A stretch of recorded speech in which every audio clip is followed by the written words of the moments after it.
Excellencies, distinguished delegates, ladies and gentlemen, I call to order the third meeting of the 58th session of the Commission for Social Development. I invite the Commission to continue its consideration of Agenda Item 3A, entitled Priority Theme, Affordable Housing and Social Protection Systems for All to Address Homelessness, to hold a high-level panel discussion on the priority theme.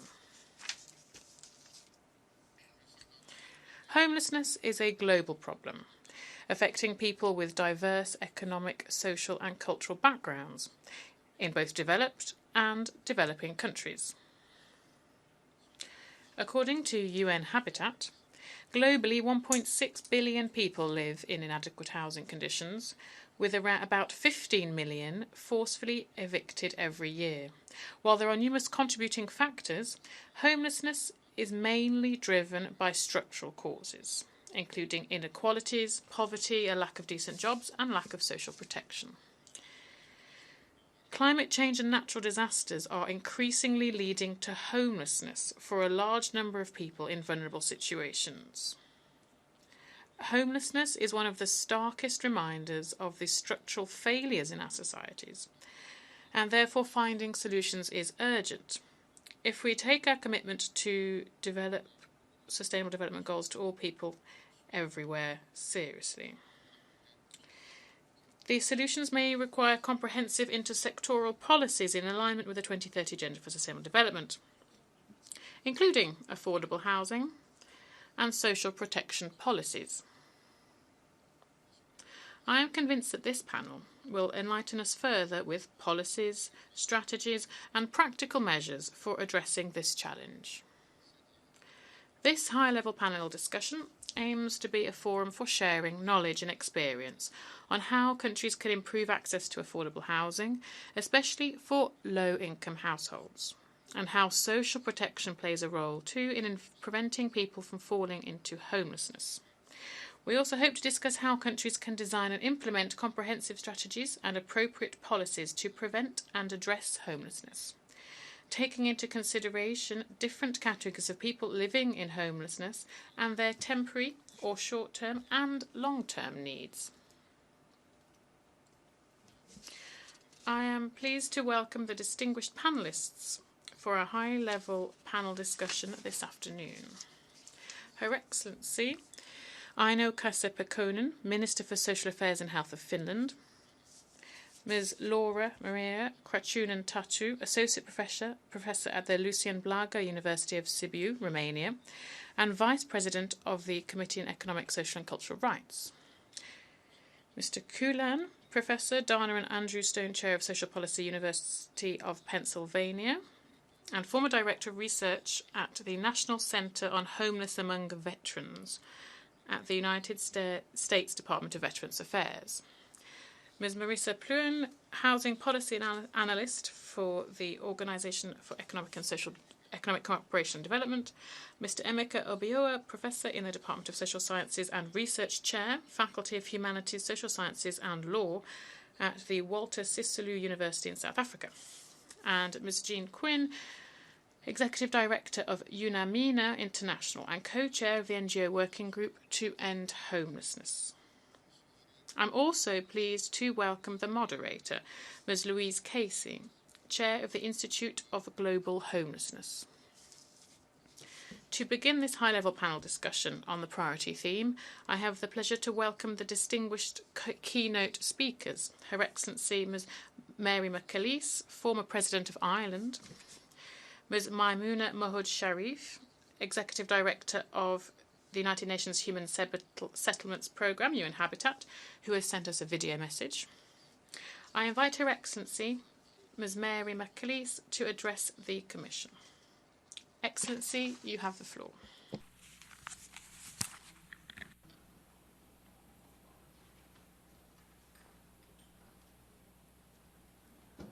Thank you, Chairman. Dear friends, my thanks to the Commission and to UNAMINA International for giving me this unique opportunity to speak on a theme that has priority in so many people's hearts, but struggles to achieve priority in practical politics the world over. Homelessness, access to safe and affordable housing, to housing that is adequate to human needs, has made it onto the agenda of the United Nations for the first time in 75 years. It's sad to have to admit that homelessness, housing supply, housing adequacy are growing and related problems worldwide, including in my own country, Ireland. But for the people who are experiencing or in fear of experiencing that problem, there is hope and reassurance in this gathering. For those 100 million individuals who live in the complex, unstable limbo land which presents as contemporary homelessness, the 1.5 billion who live in inadequate housing, and the growing number in the developed and developing world who see their prospect of ever having a decent home of their own, those prospects recede rather than advance.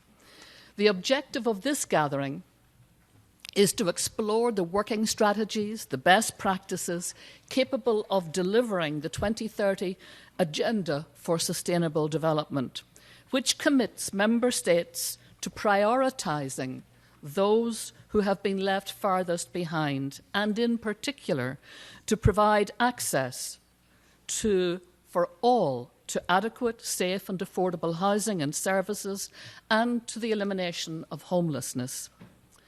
A safe home, an affordable home, an adequate home should be the right and the experience of every human being. It's a prerequisite of human flourishing, a basic element of healthy, holistic human development. Governments which fail to dynamically put housing at the centre of their political concerns often consign the homeless and those at risk of homelessness, including children, to lives that are unnecessarily interrupted by trauma and then the waste of their time, of their talents, as they try to ride out storms not of their making, created by haphazard and uncaring market forces, random circumstance, poverty, climate change, or conflict. Nor are these problems simply manifest in the developing world. Ireland, though a small country, and now a wealthy country, is in some ways a microcosm of today's global crisis in housing and homelessness. Long it's been a feature of developing and unstable jurisdictions, but today it impacts on wealthy, developed countries. In just a few short years, we in Ireland have undergone a rapid change from a traditional experience of homelessness, which was generally related to rough sleepers, mainly male, with complex problems including addiction, mental health problems, often people who were decanted from institutions or prisons with poor supports and left then to the best devices of the charitable sector. Often they were regarded as the authors of their own misfortune. They were easily overlooked, but things changed and changed quickly. First came the waves of asylum seekers from abroad in the early part of the new millennium, for which we were then seriously unprepared. We were in the middle of an economic boom, with significant inward migration, mainly from other European countries, soaring property prices and full employment. That was immediately followed by a severe economic crash, austerity measures, double-digit unemployment, unfinished ghost estates of houses no one wanted, and massive debt. Today, we have returned to economic growth and almost full employment, a recipe, you might say, for greater stability and fewer housing problems. But that is far from the case. It was the homeless charities which first alerted us to the changing face of homelessness caused by a rapidly growing population, a dysfunctional housing market, much too dependent on a stagnant private housing sector and on an inadequate supply in the public rental sector, and then a private rental sector which continues to be squeezed and experiences unprecedented demand with consequent upward pressure on rents. With an insufficient dwindling supply of both public housing and private housing, the scene was set for a homeless crisis, which landed on the NGO's doorsteps. From their front line, with very stretched resources, they saw homelessness in Ireland morph from the traditional rough sleepers to the new homeless, forced out of their homes by debt, by increased rents, by inadequate incomes, into a bottleneck housing market far behind the curve of demand, where no adequate safety net existed for those pushed out. Particularly vulnerable to those market forces were poorer families, single parents, adolescents, young adults, the elderly, the disabled, those on fixed and low incomes, those with no support systems, particularly those exiting the care system, the prison system, the asylum system, refugees and asylum seekers. It is hard to credit that in 2013, the Irish government announced that homelessness would be resolved by 2016. In 2018, the OECD revealed that, in fact, homelessness in Ireland had grown by almost 150% between 2014 and 2018. It has continued to grow, as have state and charitable initiatives to deal with it. In the month before our recent national election, for the first time, the homeless figures showed a slight drop. It could be seasonal, or perhaps it could be the first sign of a welcome systemic response to new measures being put in place. Time will tell. But it would be a very brave person who would claim, as in 2013, that we can look forward to an end to homelessness soon. Today, we have almost 10,000 people, including 3,500 children and almost 1,000 young adults, living in temporary or emergency accommodation. It's true they are not on the streets, but they are not in their own homes. Many are like a young working mother of 2 children whom I met several weeks ago in our capital city. Her landlord sold the apartment she'd been renting for several years. She could not find an alternative. She was driven into the homeless services. Today, she is living in one small room, sharing a set of bunk beds with her children. She has no cooking facilities. She shares a bathroom with transient strangers. She has no idea if or when her nightmare will end. The numbers of homeless do not include the 5,000 asylum seekers who are living in temporary accommodation in what are called direct provision centres. Some 60,000 asylum seekers have been through the Irish system over the past 2 decades. For the first few years, the official response was clumsy and ad hoc. Gradually, however, a system evolved of funding private operators to run direct provision centres, where, on a temporary basis, asylum seekers receive bed and board and a very small weekly allowance. They had to take successful legal actions to get limited rights to work and to reduce the unnecessary intrusions into their privacy.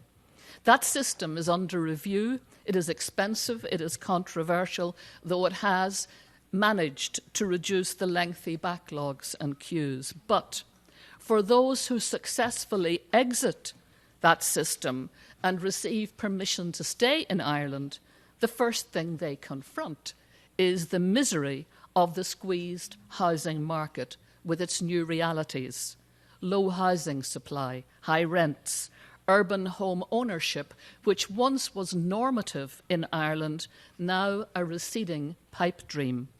We have not yet managed to overcome the legacy of the commodification of private housing and land, the baleful impact of past funding decisions and strategies, complicated planning processes, and the general breaking effect on house building of the austerity years. But there are silver linings in our story, not least of which is the fact that in our recent national election, successive opinion polls showed that the public sees the provision of affordable and adequate housing, along with the ending of homelessness, as top priorities for government action. I once described Ireland as a first world country with a third world memory. That memory and the visible evidence around us of a housing problem means we are not a Pollyanna people. We can be under no illusion that it is going to be difficult to a serious degree to deal with these problems and will involve tough decisions as various basic civic needs like health and education compete for finite national and local funds. But there is a tangible determination that homelessness cannot and will not mean unending hopelessness. We're very proud that in Ireland today, 17% of our people were not born in Ireland. They came to live among us in very recent years from a kaleidoscope of countries in order to improve their lives, and they have improved ours with their education, their skills, their drive and ambition. We're also proud that we've managed to come out of the recent nightmare of economic collapse and austerity thanks to a significant level of social solidarity and forbearance. But there is a growing insistence that homelessness is soluble and avoidable, that provision of affordable and adequate housing is doable and ought to be done. But if we have learnt anything from these years of turmoil in our housing system, it is that neither the NGO sector, the private sector, nor the state sector can solve these problems alone. We need their collaborative efforts, and importantly, as we gather here today, we need the wisdom and experience from other jurisdictions which face the same issues, and we need the pressure and the policy guidance that a forum like this can help to provoke and to promote. Drawing on similar schemes in the United States and in Finland, the anti-homelessness strategy known as Housing First was successfully piloted initially by our leading NGOs, the Father McFerry Trust and Focus Ireland. Now, since 2019, it forms the basis of our national and local government strategy for homelessness. First developed as a model for dealing with the long-term homeless, it now needs to be seen, as the Finnish see it, as a model for all housing services and for homeless services. The Finns have made admirable progress in this regard.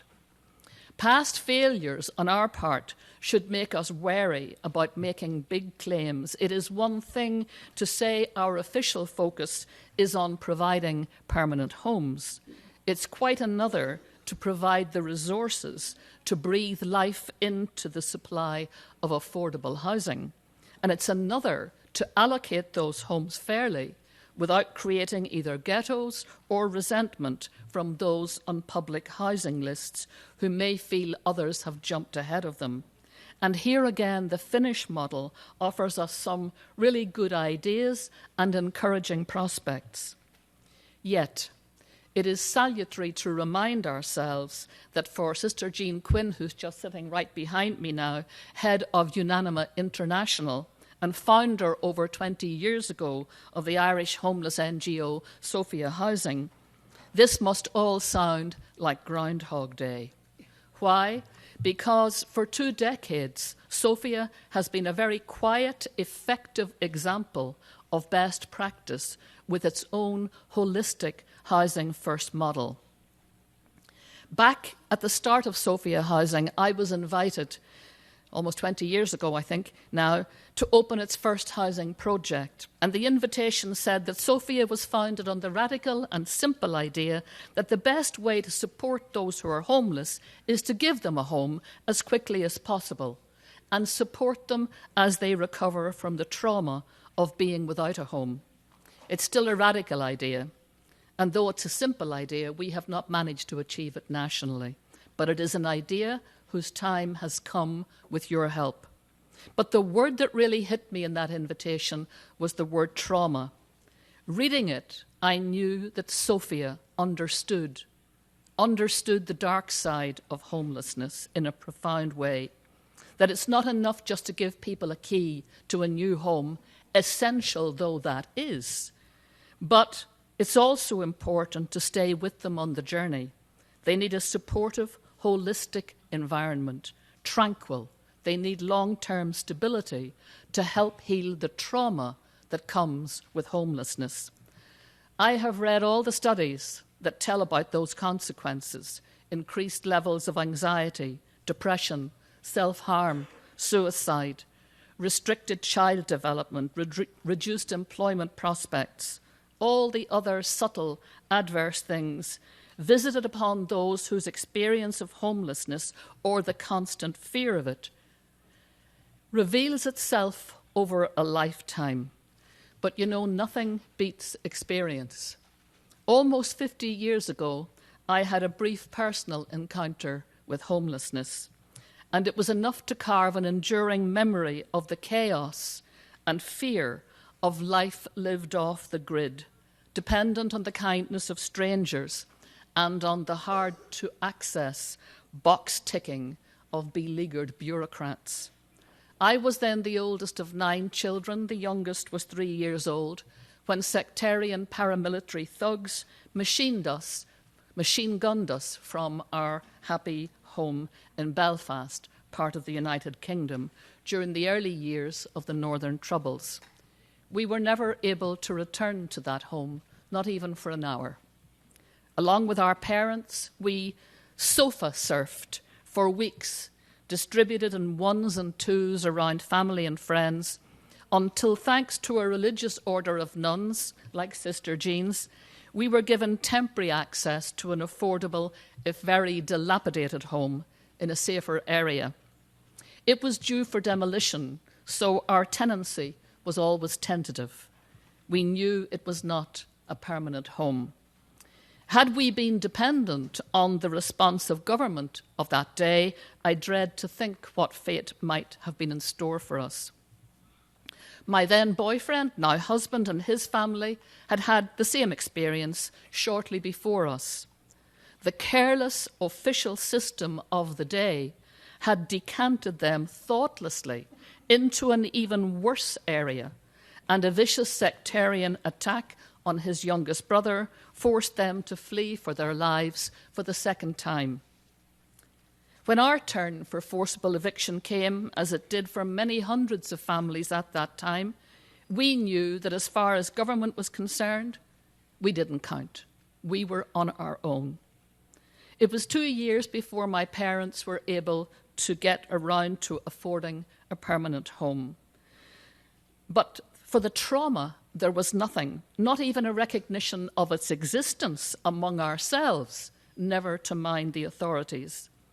Such memories lock in an empathy with all those today whose lives are so catastrophically interrupted, whether by conflict or other circumstances, such that they have no place to call home, with awful impacts on men, women, children, and particularly in the developing world on poor women and girls, robbing so many of control over their tomorrows, making parents feel and appear powerless, making children fearful, school disrupted, diet disrupted, families scattered, some able to cope, others not.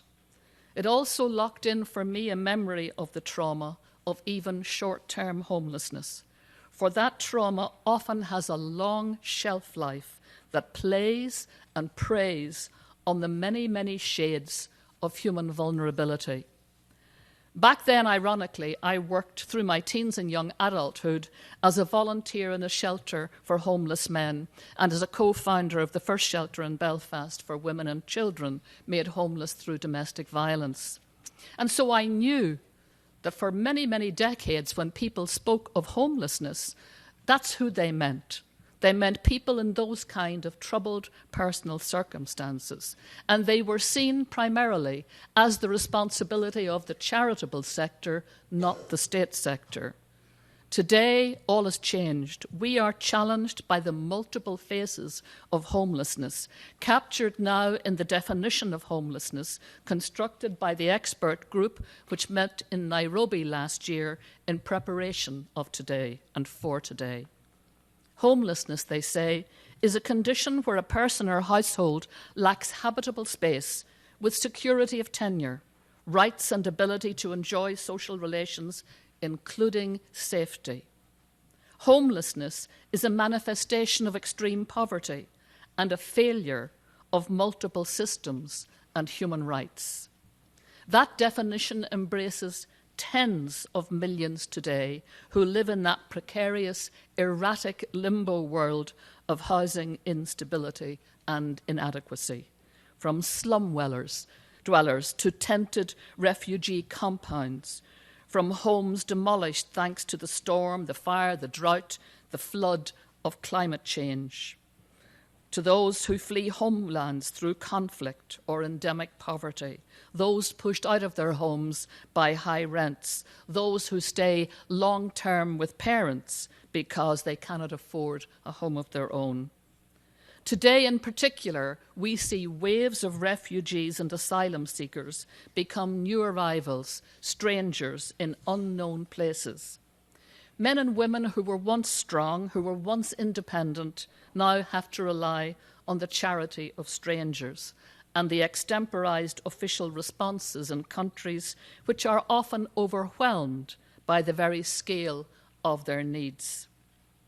Such men and women and children can so easily get lost in a sea of numbers, their very humanity at the mercy of the hostile backlash of bigotry at all levels.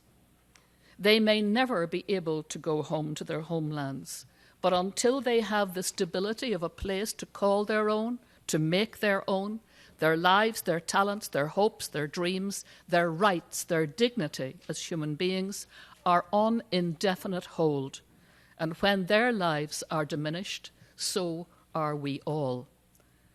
The vast majority of those entering homelessness today never thought it could happen to them. In so many cases, it was and is avoidable. It was and is soluble, just not by the homeless on their own. It is governments which have the heft and the duty of care. The growing and global nature of the housing issue is a challenge to the problem-solving credibility of this United Nations and its member states, individually and collectively. The many governments which signed up to the 2030 Sustainable Development Goals promised to prioritise those left behind, to provide safe, suitable, affordable housing, to end homelessness. This great international forum must hold them to those promises, starting here. For if even the wealthy, highly educated Western nations cannot solve such a basic, soluble problem on their own doorsteps, what realistic chance have we for the global resolution of the big-ticket items like climate change or the escalating threat of nuclear conflict? The future, as Irish Nobel laureate Seamus Heaney once said, the future lies with what is affirmed from under. The voices once ignored, the people once overlooked, the problems once not perceived from the top, they have now been pushed right up onto the public agenda from under by the people, by the caring public, by the people who brought about this day here. The voice of the Irish people is saying that we are set on providing our citizens with a safe, affordable, decent place called home in communities that care. So, can we, will we, come here in 2030 with all other state parties? Will we come as leaders or will we come as laggards in attaining those vital goals? I believe we can come as leaders, as problem solvers, but that will depend on what we and others around the world do today. For that is what will shape tomorrow, just as what was done, what was not done, what was neglected in so many yesterdays helped to create this shameful mess. Yes, it was high time for this discussion in this place. Now, please help us to help one another in a national and global effort to find and implement the solutions which will consign homelessness to history and offer each human being the dignity, the certainty, the right of a safe, affordable, wholesome place called home. My thanks to each of you for being here and for listening.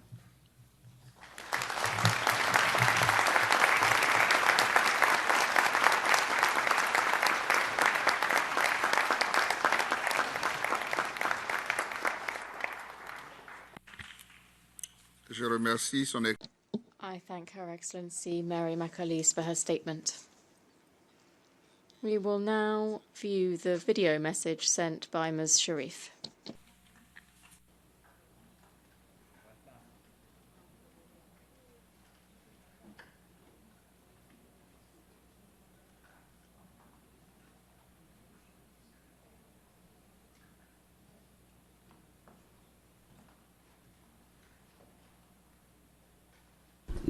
Excellencies, honorable ministers, friends, ladies and gentlemen, a very good afternoon to all of you. It is a pleasure to participate, although remotely, in the 58th session of the Commission for Social Development. I want to start by thanking the United Nations Department of Economics and Social Affairs for organizing this event and for allowing me to deliver this presentation. I also wish to apologize for my physical absence. This event unfortunately overlapped with the 10th session of the World Urban Forum that is taking place on the same days in Abu Dhabi. The World Urban Forum represents the world's most important conference on cities and human settlements, and it is with great pleasure that I acknowledge that many of the World Urban Forum's priorities are also at the core of this 58th session of the Commission for Social Development. Amongst these priorities, housing is central to the discussion that are taking place at the World Urban Forum, and it is at the heart of UN Habitat's mandate. I am therefore extremely pleased to see the Commission's engagement in a topic that's so important to our life, to our cities, which is access to housing, and I could not be proud of the partnership between the United Nations Department of Economic and Social Affairs and UN Habitat. Since our foundation, we have worked to promote, protect, and fulfill the right to adequate housing for all and assist the member states in doing so. Housing issues are also high in the Global Development Agenda. Both the SDGs, through its target 11.1 to provide access for all to adequate, safe and affordable housing by 2030, and the new urban agenda have set an unprecedented recognition of how adequate housing can contribute to sustainable development and people's well-being. The future of sustainable urbanization depends on how policymakers position housing as a priority in the public debate around sustainable development. To this scope, realizing SDG 11 and its target means understanding that housing is not just a roof, that housing is first and foremost a fundamental human right, the fulfillment of which requires a concerted, coordinated, and multidisciplinary effort from all stakeholders. UN Habitat actively takes part in this, as housing rights are at the core of our mandate, and their violation is and will always be one of our greatest concerns. Lacking such coordinated effort, the growth of cities and nations around the world corresponds to equal growth in poverty and inequality, two of the main drivers of homelessness. In our commitment to leave no one and no place behind and to protect vulnerable populations, we must act to stop homelessness as it represents a gross violation of housing rights, a threat to the security of people, to health, to the protection of the home and family, and to the freedom from cruel and inhuman treatment. The joint effort of the Department of Economic and Social Affairs and UN Habitat on homelessness stems exactly from this understanding. It aims to promote the idea that homelessness is as a societal failure rather than an individual one, a global phenomenon that affects millions of people from both developed and developing countries, and that requires a global effort. More so, it seeks to identify policy challenges and opportunities. It aims to deepen the understanding of the complex causes of homelessness, the challenges faced by homeless people, and the effect of homelessness on individuals and societies.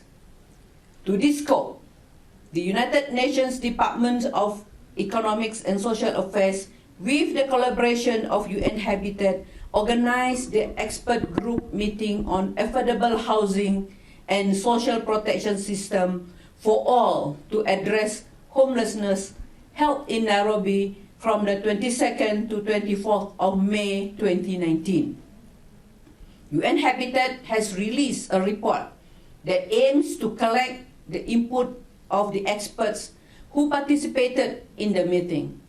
More so, the report investigates the unaddressed challenges and key areas of intervention for all stakeholders involved in promoting and protecting housing rights, homelessness, and the overall realization of SDG 11. But how can we successfully intervene? How can we bring about real change without any shared understanding of what homelessness really is, of what its features are? Global threats like environmental disasters and conflict, accompanied by unprecedented migration flows and poverty, have dire impacts on the most vulnerable populations and communities and act as drivers of homelessness. The youth, the elderly, the women, the members of LGBTI community, those living with disabilities, the migrants, the asylum seekers, and other vulnerable groups have been and will be the most vulnerable to this phenomenon and must be afforded special protection. National policies should also reflect the increasingly crucial role played in the private sector and other non-governmental actors in delivering affordable housing solutions. The increasing commodification of housing, for example, requires policymakers to regulate real estate markets and work together with the private sector and civil society actors towards the creation of inclusive housing policies with a view to finally putting an end to homelessness. There is a need for a new understanding of homelessness, one that is inclusive, multidisciplinary, and politically, socially, and economically sensitive. This is also a need for an understanding of homelessness that is based on realization that housing entails more than four walls, that housing is not just a roof. I would like to end by commending your efforts and commitment to the new urban agenda and the SDGs, and by reiterating UN Habitat support to the Departments of Economic and Social Affairs to achieve sustainable cities with adequate and affordable housing for all to address the issue of homelessness. Thank you very much.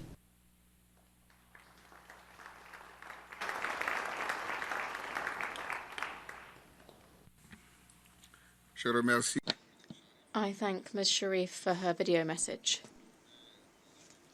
I will now turn the meeting over to the moderator, Ms. Louise Casey, to conduct the proceedings of the panel discussion on the priority theme, and I look forward to a productive and interesting exchange of views.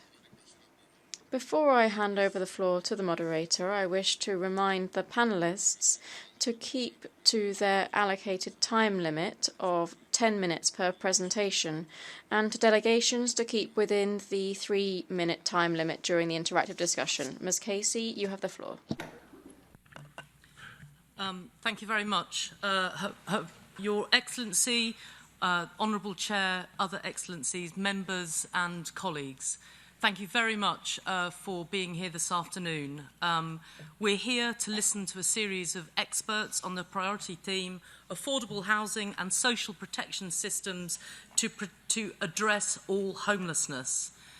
It's clear right from the outset that we have challenges that are both about systemic and societal causes of homelessness, and we must address both this afternoon.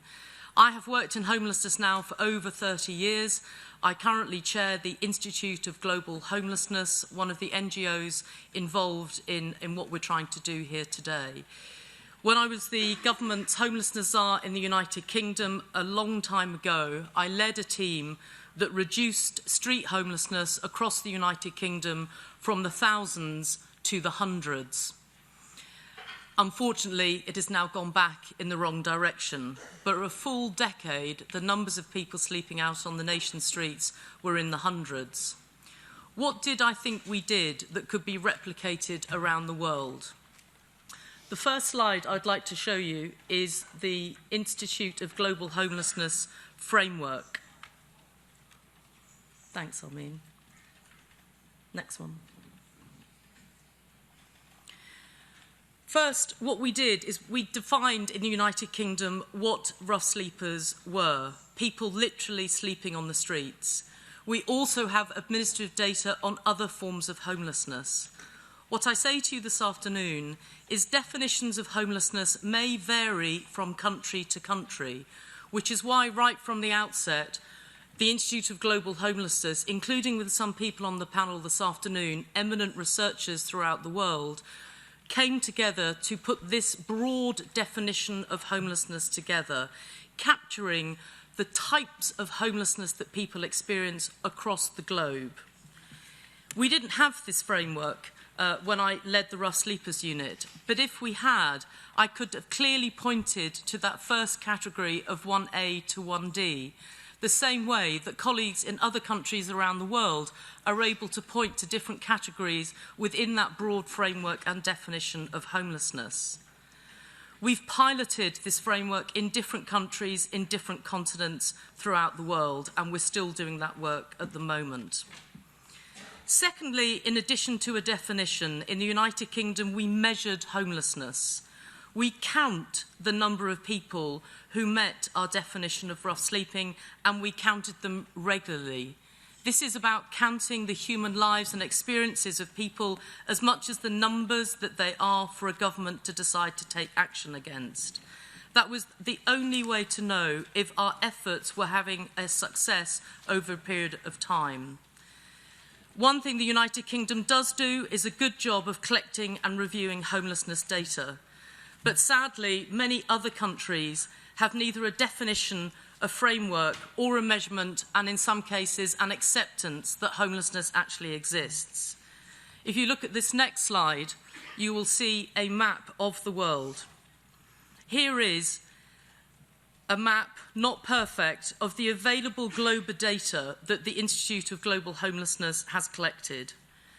This exercise has shown that the available data is incredibly poor, but what this shows is a visual of what we think actually exists.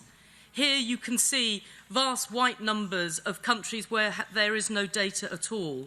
In dark red, countries where people add in all sorts of different types of homelessness into one definition, putting refugees who are on the move in the same category as others. Other areas may have data for certain regions or municipalities, but they do not have countrywide data. Ladies and gentlemen, in order to solve homelessness, we need reliable data, good information, to know how to implement targeted and comprehensive solutions, and to know if these solutions are achieving good outcomes over time. I am highly cognizant that reliable data can be problematic. I know that. But contrast the available homelessness data, the definition and measurements on homelessness, with the SDG measures for poverty and climate change. These two goals have common definitions, common measures, underpinned by clear commitments from UN member states and global databases working together. That should also exist for homelessness. My final slide, as you can see, is we have looked at 17 social development goals. Clearly, these are something of which the world must be proud and of which the world will want to deliver on. And potentially many of these, as you can see, might help tackle some homelessness. The danger, though, I think, for the UN missions is that even if all these sustainable development goals make headway, there will be a population of people that are left behind. Homeless people who are often the hardest to reach and not covered by state welfare systems are at most risk of being left behind. And for that reason, it is important in my mind and in many others here today that we have a broad definition, an overall framework and a commitment to measurement of homelessness in its own right. We have to make everyone count. Every human being in this world is worthy of being counted for their personal value, and in their honour we should count them and solve the problems that we have. So, having made a case, I hope, that the definition and measurement are the two missing but necessary pillars that underpin our ability to end homelessness in support of the other SDGs and social protection flaws, it is now my job to introduce and hear from our expert panellists their thoughts on social protection flaws and affordable housing for all to address homelessness. I would like, with no further ado, to introduce the Minister from Finland, Aino-Kaisa Pekonen. Not bad, good, I got there. I would just say to colleagues, I know that Her Excellency Mary McLeese mentioned Finland in her speech, rightly so. Finland has done one of the most extraordinary jobs in reducing homelessness, and is an example not only to colleagues in the European Union, including the United Kingdom, but actually colleagues across the globe. It's a pleasure to have you with us this afternoon, Minister.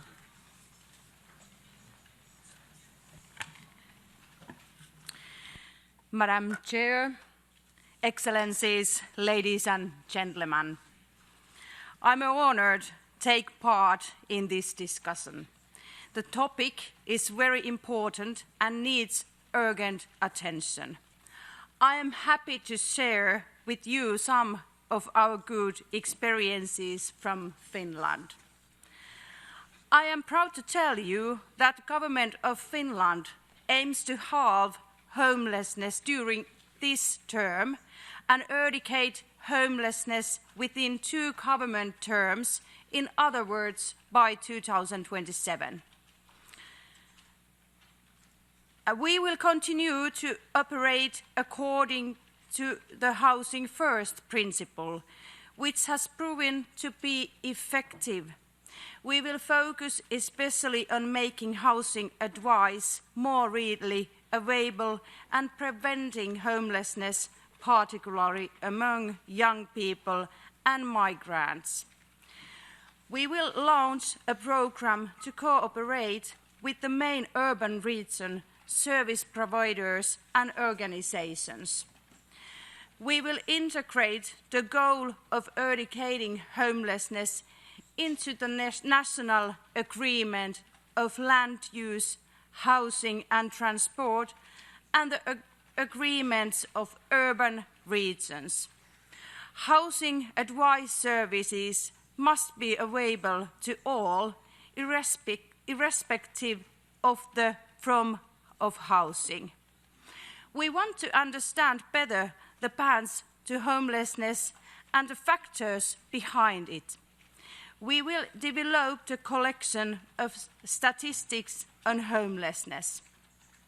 We can do this, for instance, based on already existing national databases, such as the Health Service database. The government's housing policy aims to ensure that people can live in their homes safely, regardless of their capacity to function on their wealth. Special groups, such as people with disabilities, dementia, mental health problems, and the homeless, have specific housing needs, which can be fulfilled through different types of housing and service mix. Preventing homelessness needs sound housing and social policy, especially building enough affordable homes and supporting people with low income by housing allowances. Housing allowances are available for both rental and owner-occupied homes. Social assistance may be available to individuals and families whose income and assets and other social security benefits are not sufficient to cover of necessary everyday living experiences. Ladies and gentlemen, in Finland our policy, Housing First, is based on a simple idea: to give people permanent housing and the support they need as soon as they become homeless. When a person is secure to have a roof over their head, it is easier to focus on solving other problems. Since the mid-1980s, tackling homelessness has been focus of government programs in Finland. During recent years, Finland has been the only country in Europe where homelessness has decreased. Since 2008, the national homelessness strategy in Finland has been based on the Housing First principle. Traditionally, housing has been seen as the final goal of a stepwise social recovery process. Housing First shifts the paradigm and puts housing at the top of the list as the first step in helping homeless people get back on their feet. Housing First started as a solution for the most vulnerable homeless people. In recent years, state has launched and funded programs aimed at reducing homelessness, especially from long-term homeless. With the help of these programs, municipalities and organizations have provided the new housing and reformed the services.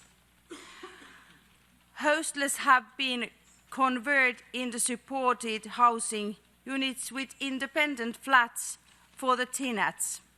Several new ways to support people and to improve integration in the neighborhood have been developed. Ladies and gentlemen, a scientific evaluation has shown that housing one long-term homeless person saves about 15,000 euros of society funds per year. A permanent housing allows other problems to be solved. The survey carried out in a supporting housing unit of city of Tampere shows that housing with intensified support halves the use of social and healthcare services compared to service users during homelessness. Ending homelessness with housing first is both ethically right but also economically sustainable. Thank you for your attention.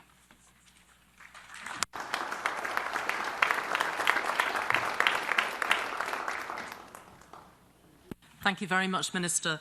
We're going to take all 6 presentations one after the other this afternoon and then move to questions and interrogation afterwards. So it's my next honour to introduce Laura Maria Krunian Tatu. Not bad, more or less? Okay, good. Laura Maria is an associate professor at Lucian Blaga University in Sibiu. Very important from Romania, giving a different perspective, but is also the Vice President of the UN Committee on Economic, Social and Cultural Rights. So very important message this afternoon. Thank you. Thank you very much, Madam Chairperson. Good afternoon, Your Excellencies. Good afternoon, and thank you very much to the organizers for giving me the opportunity to address to you.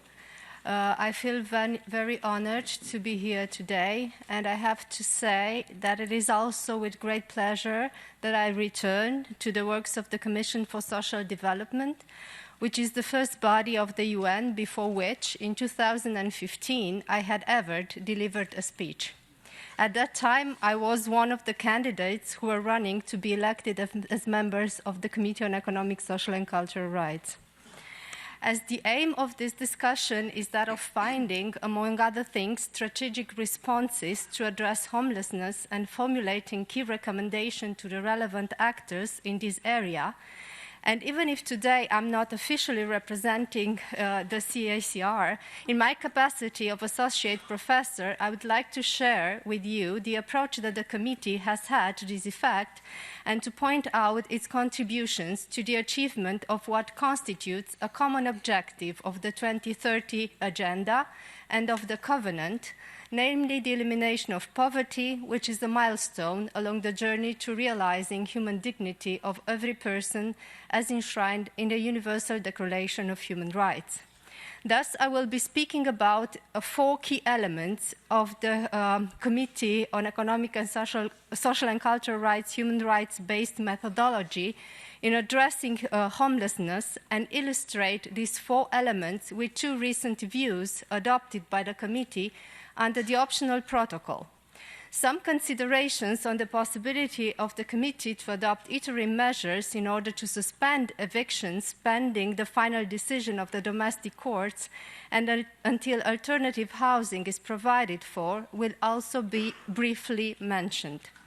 The main reason for choosing to address this topic is that since 2013, when the optional protocol to the International Covenant on Economic, Social and Cultural Rights entered into force, the committee has gained a new method of work, namely that of considering individual communications, and with this new method at hand is better equipped not only to advance the justiciability, the equality, indivisibility and interrelatedness of all human rights, but also to strengthen the rights-based methodology of the Covenant, thus offering to states parties a stronger tool in implementing their obligations under this human rights treaty.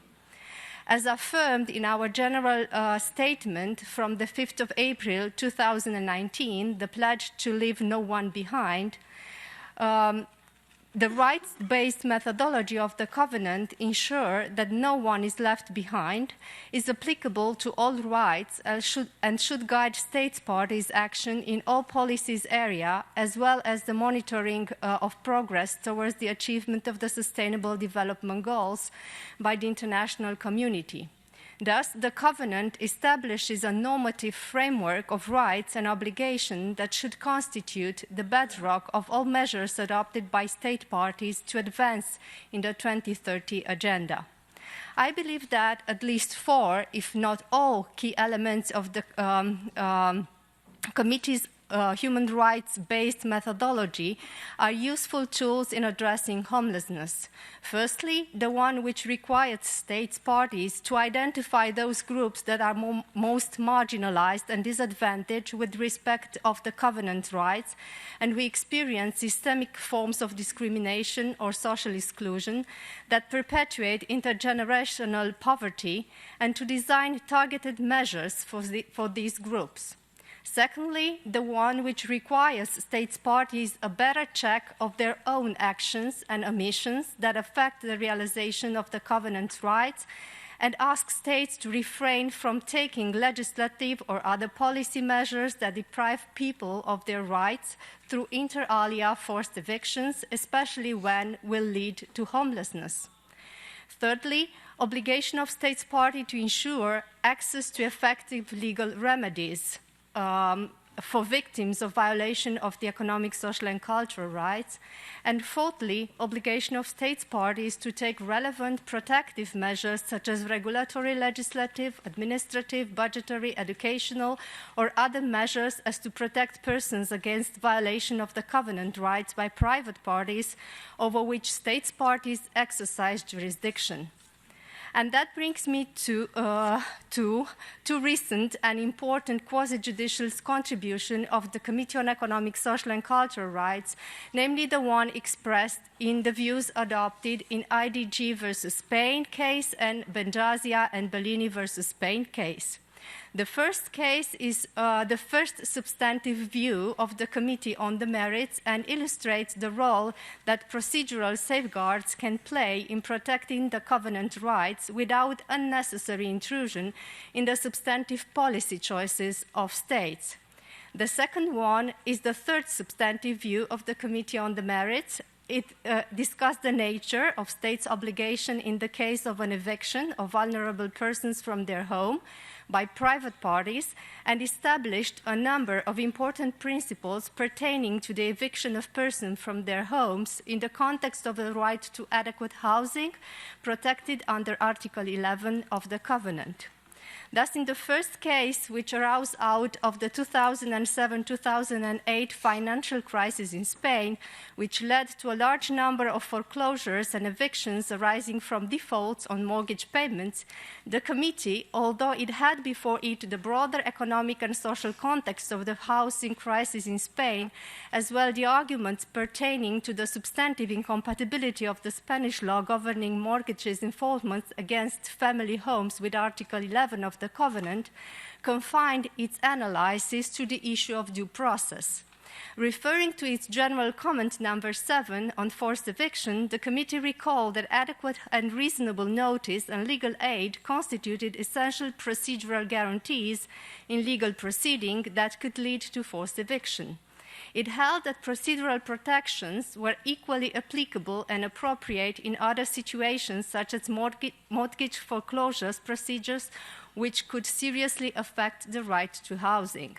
Thus, the committee concluded that the inadequate notice amounted to a violation of the author's right to housing that was not subsequently remedied by the state party.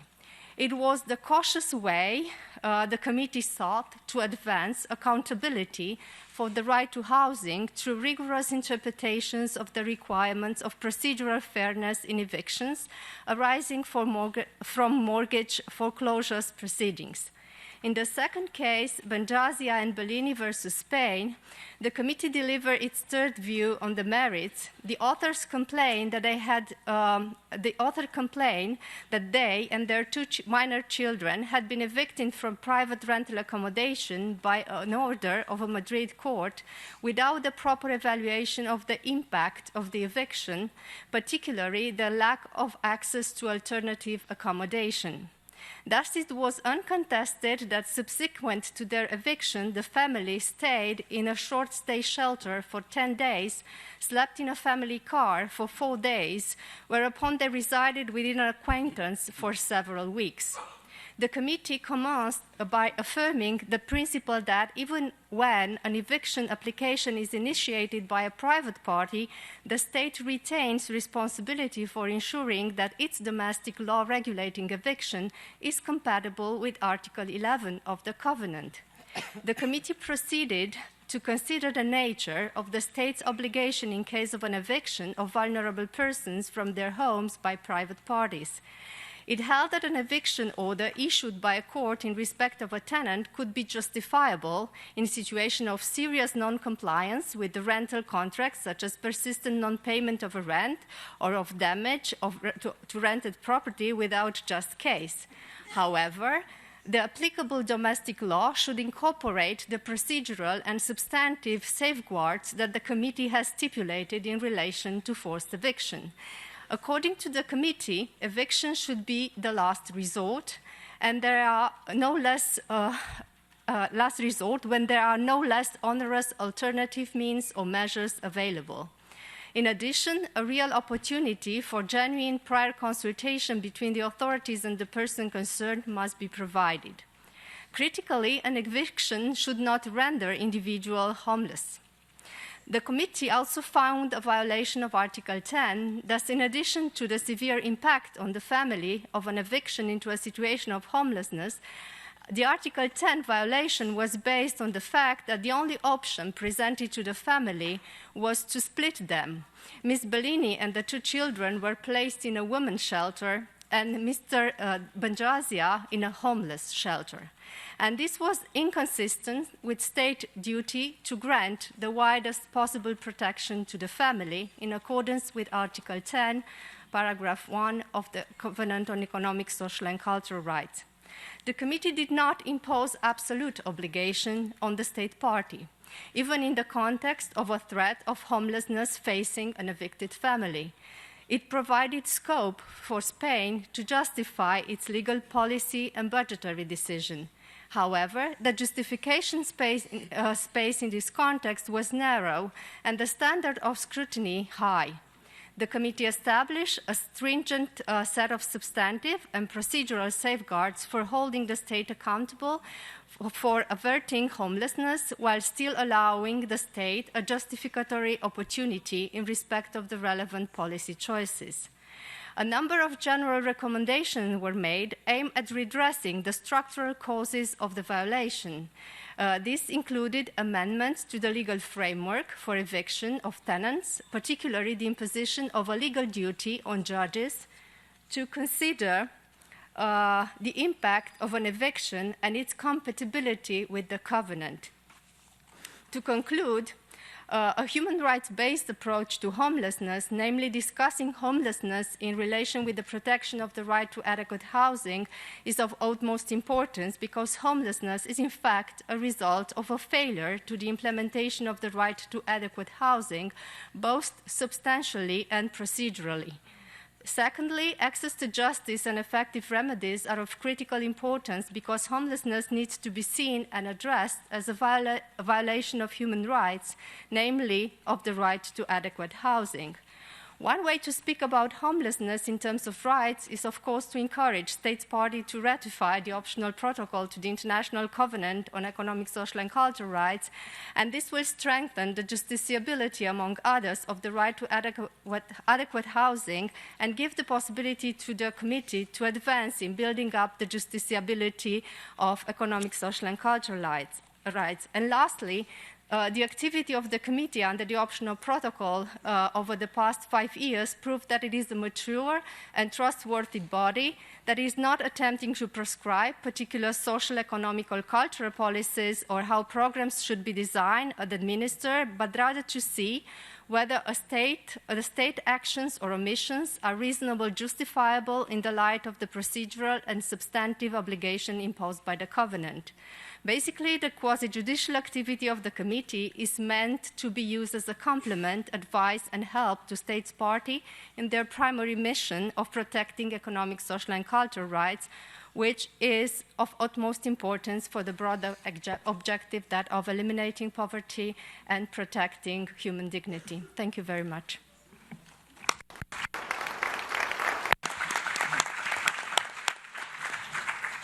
Thank you very much. We're now moving on to our third speaker this afternoon, which is Professor Denis Culhane.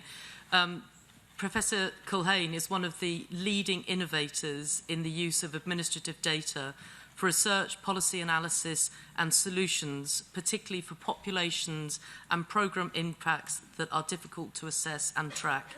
I have to say he must be almost personally responsible for an extraordinary shift here in the United States and across the world in how cities address chronic homelessness and family homelessness as well. So it's a real honour to have you on the platform this afternoon. Over to you, Denis. Thank you, Madam Chair, and thank you to the distinguished members here today. I'm going to share with you two very different stories about homelessness in the United States. First, the success story. Beginning in 2009, when President Obama made ending homelessness among military veterans a priority, the U.S. Congress and the President teamed up together to pass some fairly aggressive legislation, creating a couple new programs to address homelessness among veterans. Both of the programs were evidence-based, and as was described in the Finnish experience, could be characterized as housing-first programs. The idea of providing people directly housing assistance they need, and then the services that they would need to support them to sustain that housing. So the first major initiative under that program was a permanent supported housing program for people who experience long-term chronic homelessness, very often what you might think of as street homelessness, people who have disabilities, people who are veterans with disabilities. About 90,000 housing vouchers were funded by the U.S. Congress targeted to this group. It provides them with a permanent subsidy along with support services from people who can help them to sustain in that housing. The second major initiative was a program targeting people who are experiencing homelessness on a crisis or emergency basis. It's a crisis intervention strategy that provides temporary financial assistance, help with getting out of debts, first last month's rent and security deposits to get relocated into a new apartment. About 150,000 veterans are provided with this kind of assistance each year. The impact, and by the way, another thing that occurred along with this was there was a real mobilization of popular support for this initiative, not just because of what the federal government was doing, but at the state level, but especially at a community level with nonprofit organizations, NGOs, who really got involved in this effort, helping to find landlords, helping people to find jobs, and connecting people to resources. So there was a whole mobilization that went along with this. As a result of this effort, after 8 years under this initiative, the number of veterans who are experiencing homelessness in the United States declined by 50%. There are not many social issues or social problems in the United States that we can claim we've experienced a halving of that problem in an 8 or 9 year period. There is another story, however, about homelessness in the United States that is much less of a success. It's the homelessness that's emerging in quite a significant way on the west coast of the United States and in a couple of large cities on the East Coast, particularly in Washington, D.C. and in New York City. Despite declines in homelessness across the country, because we've experienced a 12% decline in homelessness across our country since 2010, declines among families, 33%, declines among people who are chronically homeless by about 35%, as I mentioned, declines among veterans, 50%. But despite that, homelessness is growing to crisis proportions in cities like Los Angeles and San Diego, San Francisco, Portland, Seattle, and as I mentioned on the East Coast in New York and in Washington, D.C. What we have learned is that it is not adequate enough to have evidence-based programs that get people out of homelessness. That alone will not succeed, because should a crisis arise, as it has in these areas, primarily housing market failures, where house prices have increased dramatically and development of affordable housing has been way too low, if any at all, that when those crises strike, these programs to get people out of homelessness are not sufficient to address the number of people who are newly coming into homelessness on a regular basis. Essentially, you can think about bailing out a boat and suddenly, instead, with the crisis, you get swamped. The water just overtakes your ability to bail out that boat. So where does the responsibility for that problem lie? Well, of course, as some of the other speakers have spoken about, we have a structural problem with our housing markets that are, particularly a place like the United States, where 97% of the housing market is private, and government involvement is very, very limited and cannot really regulate prices, okay? So we have a significant problem on the supply side. But on the demand side, it's our safety net programs that are not working. One need only look to the people who are experiencing homelessness on the streets to see quite evidently the insufficiency of our safety net. I would point first to our disability insurance program. That 50% of the people who are homeless in the United States have a disability is a moral atrocity. The program is inaccessible. It's very difficult. People cannot get into the program. Even people who do achieve eligibility for the disability program, the payments are much too meager to afford rents in the private marketplace. So we have this huge problem of people with significant disabilities, most of whom are not able to work, who are living outside with no social protection. We have unemployed people. In the United States, only about a third of the unemployed people are covered by any unemployment insurance program. So our unemployment insurance benefit system was designed for a labor force 50 years ago.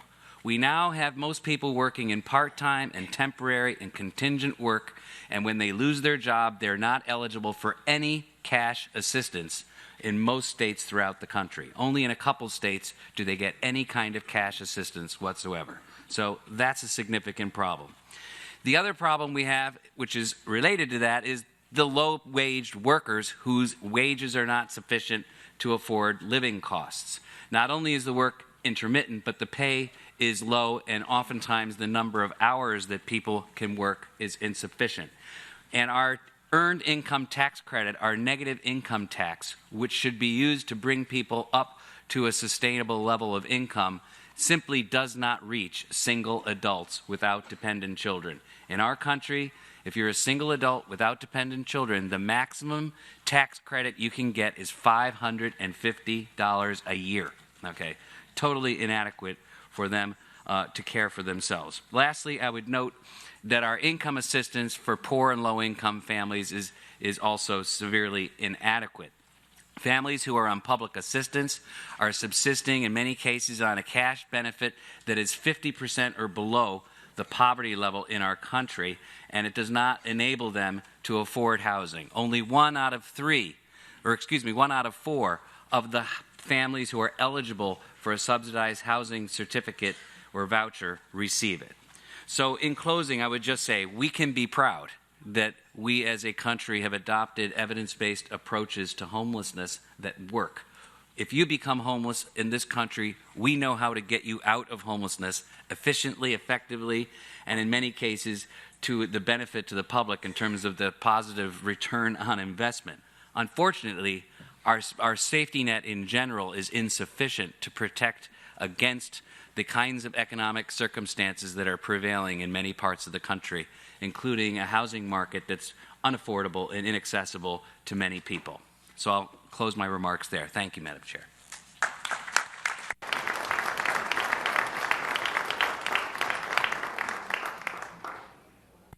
Thank you very much. And now on to our next speaker, which is Marissa Poulin, who is the Housing Policy Analyst at the OECD.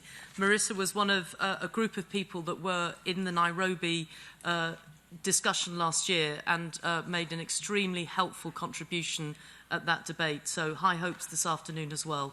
Thank you. Thank you, Madam Chair. Excellencies, ladies and gentlemen, it's an honor to be here today. Thank you for listening. What I'm going to present to you in a moment are the findings from a recent brief that we produced at the OECD and we have released just a few weeks ago. I have copies in English et aussi en français, si ça vous intéresse. It's a short document, 10 to 12 pages, so don't hesitate if you'd like to see it. So what I'm going to talk to you today is sort of in two parts. First is homelessness across the OECD, what do we know? And second, what can we do about it?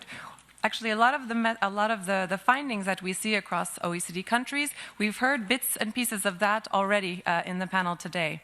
So I'm going to try to give you some cross-country comparison on that. So first, what do we know? The first thing, as we've talked about today already, is that homelessness is very difficult to measure and even harder to compare across countries. Why is this? First, we know there's no common definition across countries, and so we have definitions that range from very narrow to very broad. So, for instance, in Japan, homelessness is only counting people who are living on the streets or in public spaces, the rough sleepers. Where you have in countries like Australia, in New Zealand, it's much broader. It includes those people living in shelters or emergency accommodation, people living in hotels, people living with friends or family. So you can see how this can provide official statistics that are very difficult to say, this is apples and apples, oranges and oranges. The other point, beyond these definitional differences, is that there are a lot of methodological differences in how we count homelessness, which affects who is counted and who is left out. So it's, first of all, a very difficult circumstance to measure because people can be more or less visibly homeless. The hidden homeless, that is very difficult to get in official statistics.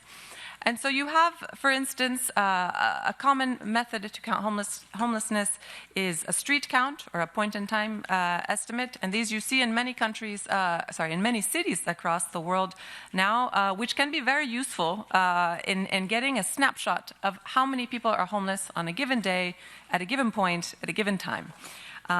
But they only give us a snapshot. They don't tell us who was homeless yesterday, who will be homeless tomorrow, and if people are coming in and out of homelessness over a period of time.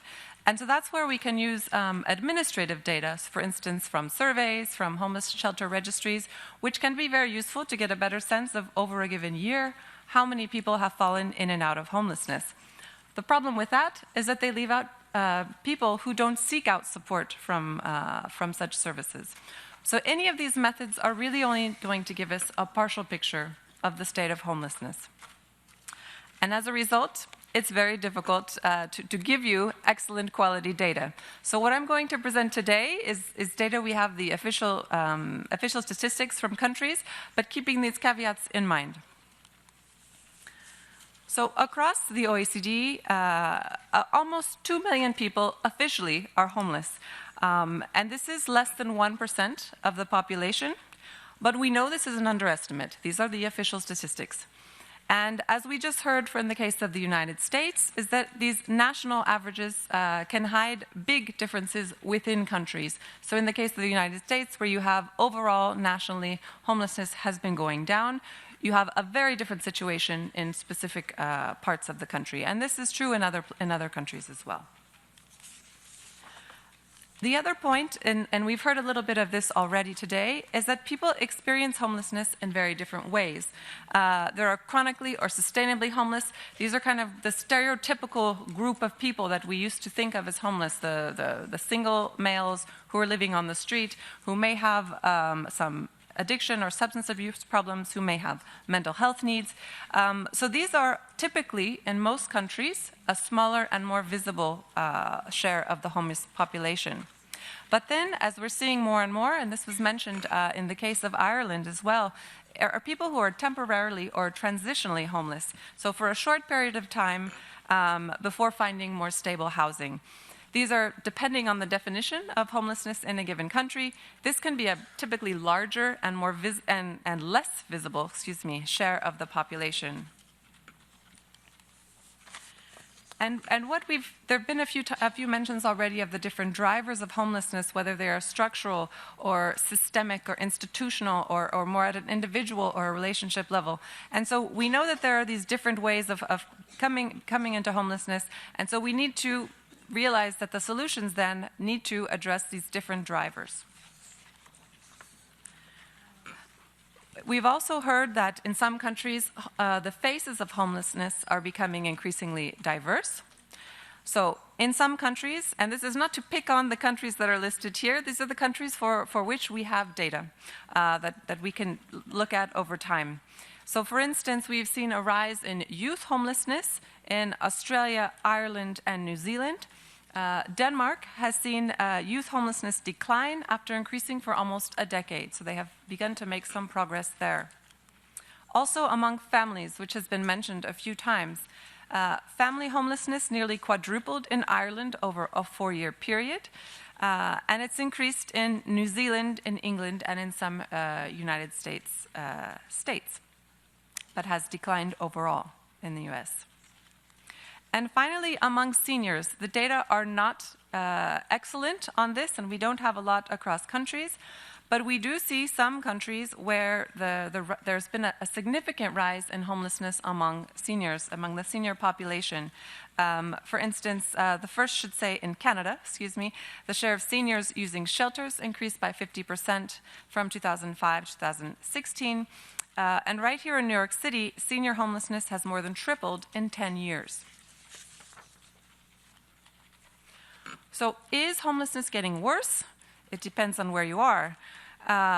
What we can say is that in about a third of OECD countries, homelessness has increased in recent years. And in about a quarter of OECD countries, homelessness has declined or remained stable in recent years. And for the specific numbers on the trends, you can look into the affordable housing database that the OECD has developed, and there are several indicators specifically relating to homelessness and data across countries. It's impossible to put on a slide, as I was saying to a colleague earlier, because it would be about 7 pages of footnotes to show you that these are not really comparable, but we can compare trends across time within countries to some extent. So that's sort of the picture of what we know about the state of homelessness. Now, what can we do about it, and what can we point to as some good examples? So the first point is that in terms of strategies, there was a call by our moderator earlier to say that we need countries to commit to better data. We need countries to commit to frameworks and strategies. We still have a ways to go if we look at just what the OECD countries are doing. When we've surveyed 42 countries, only 17 have an active national strategy for homelessness, and 11 countries have regional or local strategies. I think we can do better. If we just look at housing first strategies, 13 countries have reported strategies at the national level, and another 6 have regional or local strategies. And so what we have seen is that in most countries, there is a bit of a patchwork of services to respond to homelessness. And even when we see housing first, except for cases like Finland and a few other places, it's the minority solution. It's tried in a few places, it's a pilot program, or it's for a certain set of population, but it's not for everyone. And so emergency shelters still tend to be the dominant form of support. And while this is important to support people so they are not living on the street, it's not a sustainable way to end homelessness. So, in terms of things we have seen that we think could be interesting for other countries to look at, the first, and I think it's been clear from many of us on the panel, that we need to improve the data on homelessness. That's just a first step that is critical. And places that have been interesting, I think, in this respect. Canada, for instance, has been very good at setting up a system to collect homelessness data, and that system then is shared with different service providers, and they can provide a real-time assessment of progress for different interventions. The case of Scotland in the United Kingdom is also quite interesting, where a set of researchers a few years ago, they linked health data sets with homelessness data sets, and they found two interesting things. The first is that when they looked across a lifetime of people in Scotland, that 8% of the population had been homeless at one point or another, which is much, much higher than anyone thought. The second thing that they found, which is very interesting from a policy perspective, is that when they linked health and homelessness statistics, they saw over time, before people became homeless, many of them had a spike in the use of health services. So what can this tell us? First, that health and homelessness are linked in many cases, but also that perhaps thinking of how the health system can be intervening before people become homeless can be something that we can think about. The second is, we've heard many times, investing in homeless prevention, and this includes by making housing more affordable. Many of these new faces of homelessness are a result of a lack of affordable housing. And so much of this, we can think about how to improve and expand the affordable housing supply. Finland gets a lot of excellent and well-deserved credit for reducing homelessness. Norway has also been very successful in this, in reducing homelessness by about 40% over the past years. And one potential way that they have done this is really by taking reducing homelessness as a central pillar of a broader strategy around housing and affordable housing support. The third point would be to tailor homeless support to the diverse needs. We've heard the populations are increasingly diverse, and so we have to tailor the support in those ways. I would just mention here perhaps both France and Denmark are both they've both developed national strategies in partnership with 24 state or regional and local governments. So it's really trying to get at what are the needs of these specific situations, of these specific populations, and how can the national government support these localities and these regions in making those changes. And finally, we need to do a better job of monitoring the impacts of homeless interventions. We don't know enough about what works and what doesn't. We know housing first tends to be effective, but still we need to know more, and we need to know, and we need countries to do a better job of monitoring the impacts. And so I would invite you, if you would like further information on anything I've mentioned today, we have these different tools that are on your screen, and specifically the policy brief that I have many copies I can give to you, and I'd be happy not to bring them back with me in my suitcase. And also the Affordable Housing Database. We have two specific indicators on homelessness estimates and strategies, which are a complement to what is in the brief.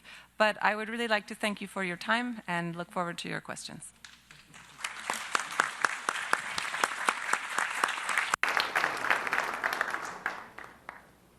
So let's help Marissa and collect all the documentation so she doesn't have to carry it home. It'll be worth collecting, I promise you. Our penultimate speaker this afternoon is Professor Amica Obeah. A great honour to have you with us again. Amica was with us in Nairobi last year. He's eminent professor of sociology in the Department of Social Science and Research.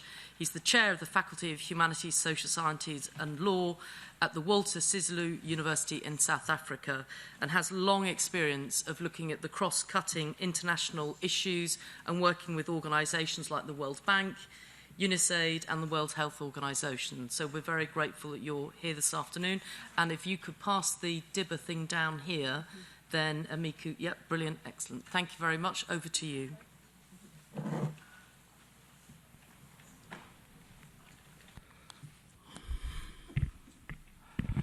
Thank you so much,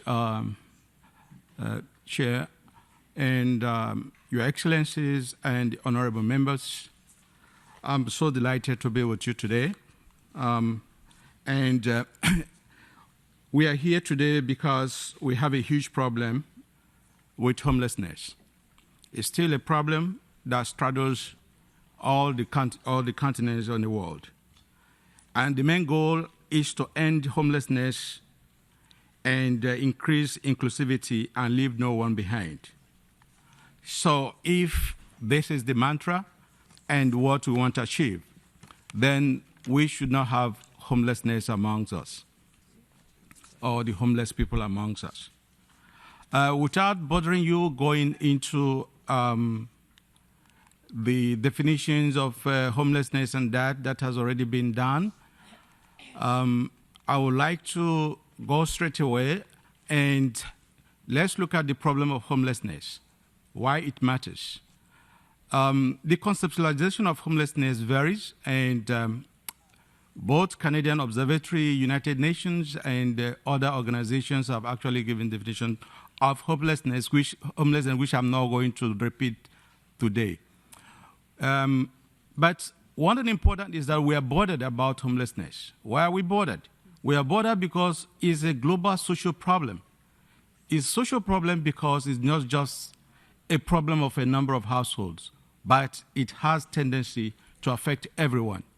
And it has the potential of what we call the hypothesis of an interconnected cumulative ecology of disadvantage. Because so far it is there and exists in any society, it affects each and every one of us directly or indirectly. We cannot escape that. And yes, we have to take note and be cautious about how we frame homelessness, because of what we refer to as relativity or particularism of homelessness. What is defined as homelessness in developed countries may not be the same in developing countries. Various measurements exist and that there is diversity, but what is important there is that in whatever form it exists, is not desirable. In Sub-Saharan Africa, which is my focus, you see somebody sleeping is typical homelessness. And what worries me mostly is the confusion, or what you call the conflagration between homelessness and related conditions. Most times, and this has been one of the obstacles in dealing with homelessness, homelessness may manifest as both classic and transient homelessness, while related conditions include inadequate housing, unsafe house condition, unsanitary house condition, overcrowding as well. They are not the same strictly and should be treated as such, even though all of them and all the people that are having these problems need affordable housing. But the reason why we still have homelessness is because it's being confused with some other related concepts. This is another homeless person, and what we see here, for instance, when I mention relativity of homelessness, someone who lives in this kind of house in traditional African society is not homeless. Sure, the person is not homeless. The person is living in a traditional house. You can call it inadequate house, as you like, but the person is not homeless. Those that are homeless are people like this, or someone like this. So we don't need to confuse these issues, and this is the reason why we leave the homeless people and give people who just have some houses to upgrade and give them homes and leave the homeless alone without even giving them any roof to go under. Let's look at an overview, or let's have an overview of homelessness in Sub-Saharan Africa, because that's where I want to cover. What data do we have about homelessness? Most data we have are not really, hardcore. They are not very accurate, because as I speak to you now, just like in the previous session, hardly you see any country that have given homelessness a chapter in their population census. I've never seen that before. We see estimate of homelessness from volunteers, from some other organizations, but countries are not really willing to do that. And what it means is that we're having the dark figures in our population census, and we have to correct that. And if we don't, we will not be able to deal with the homelessness. And most available data we call or we regard as homelessness are mainly inadequate housing, slum, housing deficit, and all the rest. It's important for us to note that it's more of an urban problem than rural social problem in sub-Saharan Africa. Hardly we have people that are homeless in rural areas in sub-Saharan Africa, but the problem really exists in multiple in urban areas because of rural-urban migration. And there appears to be positive association between homelessness and the population of countries, population growth, and in relative proportional terms. What do we really know and what we have in terms of estimate? Well, the reason why I put that red mark on the 24 million is because of the confusion that I've just mentioned previously. These are just the figures that we have, but we need to really be more disciplined about figures and come out with more accurate figures.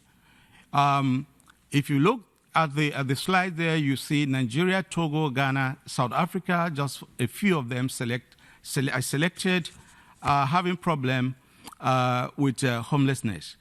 However, it exists in other countries quite well. The Nigerian figure you see, 24.4 million, is as a result of the different types of data, both those that are living in slums and whatever. So it cannot be accurately those that are sleeping on the streets. So that's the reason why we really need to be more disciplined about this data. Why are some people homeless in sub-Saharan Africa? Well, it might really be the same answer to, as we have in other parts of the world. But strictly in sub-Saharan Africa, we have what I categorize as macro social structural based explanation and micro individual based explanation to homelessness. And unfortunately, many countries have actually focused on the macro social structural base and ignore the micro individual base. And when we talk about the micro social structural base, includes the issue of landlessness, historical disadvantage and marginalization, as we have in South Africa, in Kenya, in Uganda, and other places.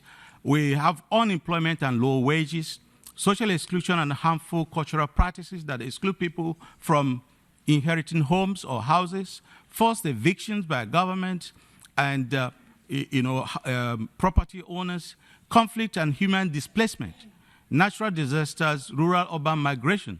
These are the macro, what you call the macro social structural base, which we always focus. And then we neglect, most times, the loss of parents of household or household breadwinners of children, and that's why they're on the street. Home desertion. People have left homes because they're having problem with their spouses, and they decide to be on the street for one reason or the other. And then lack of civic registration and identification, most times, portend a problem. And individual health condition.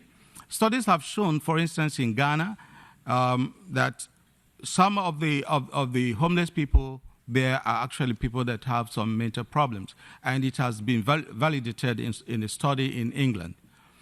The unaffordability of housing, the price escalates, is a problem, and for that reason, a lot of countries have really embarked on trying to solve the problem of homelessness through affordable housing. However, affordable housing is just one out of many strategies to deal with homelessness. The question that we need to really ask and ponder on is whether affordable public house is a social right or a privilege in sub-Saharan Africa in practice. Yes, it exists in Article 25(1) of the Universal Declaration of Human Rights, where it is clearly stated, but in practice in most countries, affordable public house is a privilege and not right, except in the Republic of South Africa, as I know, where people get free houses.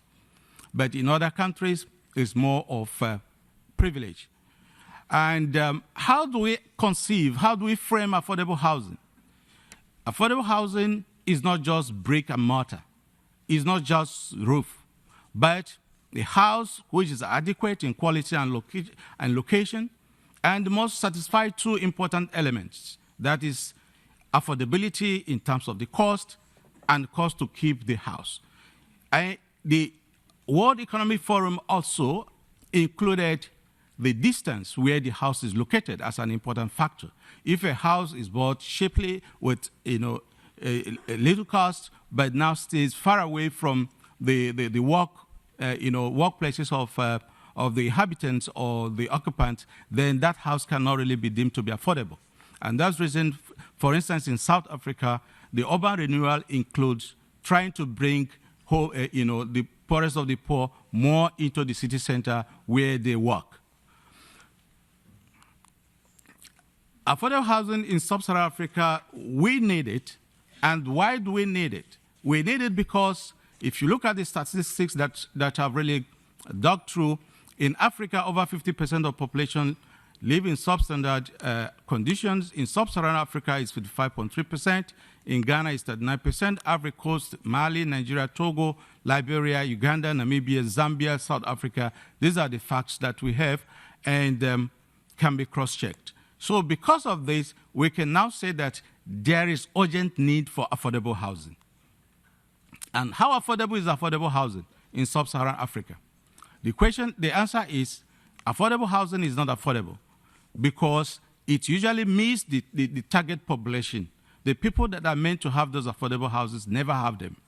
28 is, and the housing in Sub-Saharan Africa is 28% significantly less affordable than in developed countries, considering the income of people.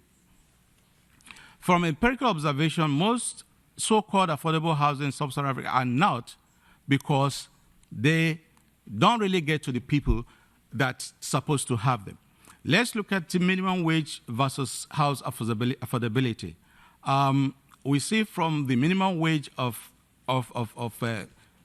government employees at the last column, and then we see the cost of the cheapest house at the fourth column. If you look at that, I can summarily say in those four countries I used as a sample, it will take almost 20 years for a household minimum wage to pay for the so-called affordable house. And that's considering that they are not going to do any other thing with their money, except house, but they cannot pay up for that house even in 20 years. So how is it affordable? It is not affordable. So it's practically impossible for us to have houses by or through minimum wage.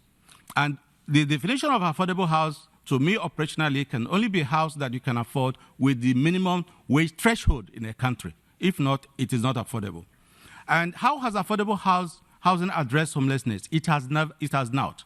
The reason why I'm saying that is from studies have shown that even though that affordable housing programs and projects have made houses more affordable by increasing the supply, but it is not true that the classic homeless people have benefited. The target is usually missed. Typically, most affordable housing projects address the problem of inadequate housing, overcrowding, and indecent living, but not homelessness. In Sub-Saharan Africa, the good news is that a number of countries have embarked in affordable housing projects through government public works intervention. The cash and housing allowances for government employees and salary earners and is legislated, for instance, in Federal Republic of Nigeria. It is mandatory for an employer to give employees housing allowance, also in South Africa, in Ghana, and many other countries. Then there are subsidized built houses, distribution of free houses like in South Africa, and enabling laws. There are also public-private partnerships which have really grown. And more importantly, innovations through expansion of affordable housing solutions through optimal utilization of local resources. For instance, in Malawi, in Zambia, there is Durabrick that have been formulated, and that is less expensive to be used and makes housing more cost-effective. And importantly, the private sector are also into affordable housing. Development agencies like Habitat for Humanity And Kuwait Fund and some of them are also blazing the trend. And also we see the community self-help initiatives and cooperative practices. This is a strong point. I've benefited from cooperative myself. So it's one way to go and must be encouraged. Cooperative societies have actually yielded positive results in Kenya, yielded in Uganda, yielded in Nigeria, in South Africa, where people organize themselves, even women, to build houses for themselves. So these have to be encouraged. That's the good news. So in all that, we have to really think about the practical steps. And those practical steps include what the government have to do. I wouldn't say the government have to build mansions for people, but people really need to live in a dignified way. There should be measures in order to cut, prices of materials and even what we call the down payment. One of the obstacles is the down payment for so-called affordable housing. And then they either to legislate on how to deal with it or to scrap it entirely. We can also follow the example of Republic of South Africa, where there's a means test to really identify people who are poor and they get those houses. And also support research and production. For instance, the Durabrick, that's in Malawi, in Zambia, and other places that have really made affordable, the use of affordable local raw materials for building, which have actually translated in more houses and affordable houses practicable. And also bringing in the bond issue and try to legislate so that the government have to bring in ombudsman also for rental purposes. A good example exists in South Africa as well. But these are very good practices that I may not be able to complete this afternoon because of time constraint. And if you read my slides and even my papers that I've published in that, you'll still get a lot of insight from what I have there for countries in Sub-Saharan Africa. Thank you. Thank you.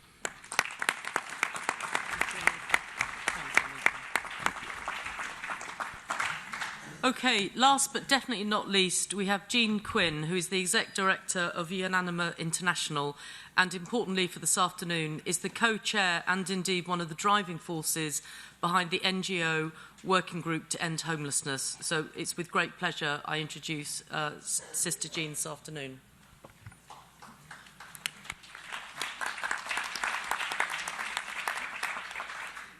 Thank you, Dame Louise, the esteemed Bureau, Your Excellencies and Honourable Members. And thank you all for your attendance at this landmark commission. As the United Nations marks its 75th anniversary and looks to create a sustainable future, the NGO community is continuing a serious dialogue on homelessness. We welcome this year of conversation and look to a future that bears the fruits of this important conversation between state and non-state actors. Talking, as we know, is preferable to war, and for many of us, we have seen too many wars. The open dialogue that the United Nations and civil society promote together creates a primary international forum for member states to join with us and share the challenges that homelessness brings. This decade will see action towards the delivery of the 2030 Agenda and celebrate the anniversary of many other landmark documents, including the 25th anniversary of the Copenhagen Declaration, the Beijing Plus 25, and more. These anniversaries provides us with an opportunity to reflect on what we have achieved together, where we have fallen short, and what we need to achieve in the future. Homelessness in all its forms, including family homelessness, has been left behind in the global debate. There is clear evidence that states are failing to meet their obligations to provide housing with support as a basic human right, leaving homelessness as one of the most devastating, cross-cutting issues we face as a global community. Unanima International, one of the founding members of the Working Group to End Homelessness, which was established 2 years ago. As a group, we committed to making the issue of homelessness the common focus of our advocacy work at the United Nations and throughout our communities at the grassroots level. There are now over 40 NGOs who have joined this initiative. A number of member states have also committed and contributed significantly to our advocacy efforts. We are grateful for their support in bringing homelessness to the main socio-political forums and encourage its inclusion in the official resolution. Unanima International has recognised family homelessness as a growing social problem. In India alone, over 73 million families lack decent shelter. This is in line with global trends. Having heard the call for transformation from our members, individuals, and families globally, we have committed to ensuring that families, specifically women, children, and girls, are having their voices heard at the international level.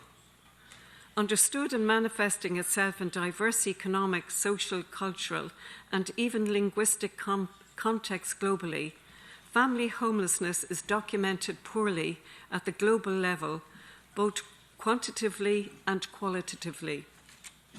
Women, children, and girls experiencing homelessness remain among the most vulnerable populations, whose situations are often exacerbated by their distinct lack of access to social protection, public services, and support. With no formal address, women and children and girls and their families experiencing homelessness often struggle to obtain even the most basic services, including access to educational opportunities, health services, and social protection in the form of financial support. These issues add to the feeling of marginalisation often experiencing by these individuals during an already traumatic time, and the ramifications follow the individual throughout the life cycle. Family homelessness is highly gendered. According to the United States Department of Housing and Urban Development, in 2019, about 6 in 10 people in homeless sheltered families were females. Homelessness can be visible where people live on the street, or invisible where individuals or families live in shelters and or non-permanent settlements or situations. It is often the second category that women, children, and girls fall into. Women tend to seek shelter from relatives, friends, and acquaintances when they become homeless, only using homeless services when informal options have been exhausted. It can be said that as part of the invisible homelessness, those demographics are often ignored and the furthest left behind. Mounting evidence across Europe suggests that definitions that exclude hidden homelessness cause a neglect of gender issues, both in terms of policy and service design. Moreover, people dwelling in informal settlements are too often not considered homeless, even in their housing is both insecure and inadequate, while few alternatives to those conditions exist. While the experience of homelessness has distinct characteristics for all, irrespective of an individual's economic, cultural, racial, or geographic context, homelessness is often experienced by women, children, and girls in a way that is unique and dissimilar to that of their male counterparts. As documented by Buckner in his research on homeless children in 2008, women and children experiencing homelessness share more characteristics with individuals experiencing extreme poverty than single individuals experiencing homelessness. Despite their amazing resilience, the impact of homelessness on women is profound. Many experience anger, self-blame, sadness, fear, and hopelessness. Furthermore, women, especially mothers experiencing homelessness, often have significant histories of being survivors of domestic violence. For them, the experience of becoming homeless is another stressor in addition to an already complicated traumatic experience. Recent studies in Australia have identified older women as the fastest growing homeless demographic. It is suggested that in the coming years, the number of older women facing homelessness will increase in comparison to their male counterparts. Hence, it is not just imperative, but also an investment in the future to take action towards ending homelessness. Children are profoundly affected by homelessness. It burdens a child with stressful and traumatic experiences, which has detrimental effects on their development and ability to learn. Children also experience high rates of acute health problems, both physical and mental, while homeless. As well as this, it has been well documented that violence also plays a significant role in the lives of those experiencing homeless. And it begs the question, are these the experiences we want children to have? It is recognised that there are many drivers of homelessness, and among them a vast number of interlinkages. Detailed in the report of the expert group meeting in Nairobi, Kenya, the drivers of homelessness can be split into two categories: structural and personal or familial. While affected by all identified in the report, women, children and girls experiencing poverty are particularly susceptible to drivers such as domestic violence, trafficking, mental health, displacement and conflict, lack of social protection systems, lack of affordable and social housing, eviction, and lack of access to personal documentation. As such, a complex and deeply rooted issue addressing both the structural and personal drivers, as well as the outcomes, is critical if homelessness is to be eliminated. In order to achieve sustainable development, we need transformation of our views to see homelessness as what it is, a violation of human rights, induced by systematic and societal failures. It must be addressed at the global level with solutions that can be moulded to fit the local context in which they are applied. The use of a human rights approach in this issue is imperative. The highest level of homelessness, typically percentages in the double digits, are commonly found in the least developed nations. Failing states and countries that are in conflict or prone to natural disasters. However, homelessness knows no bounds and occurs in all nations.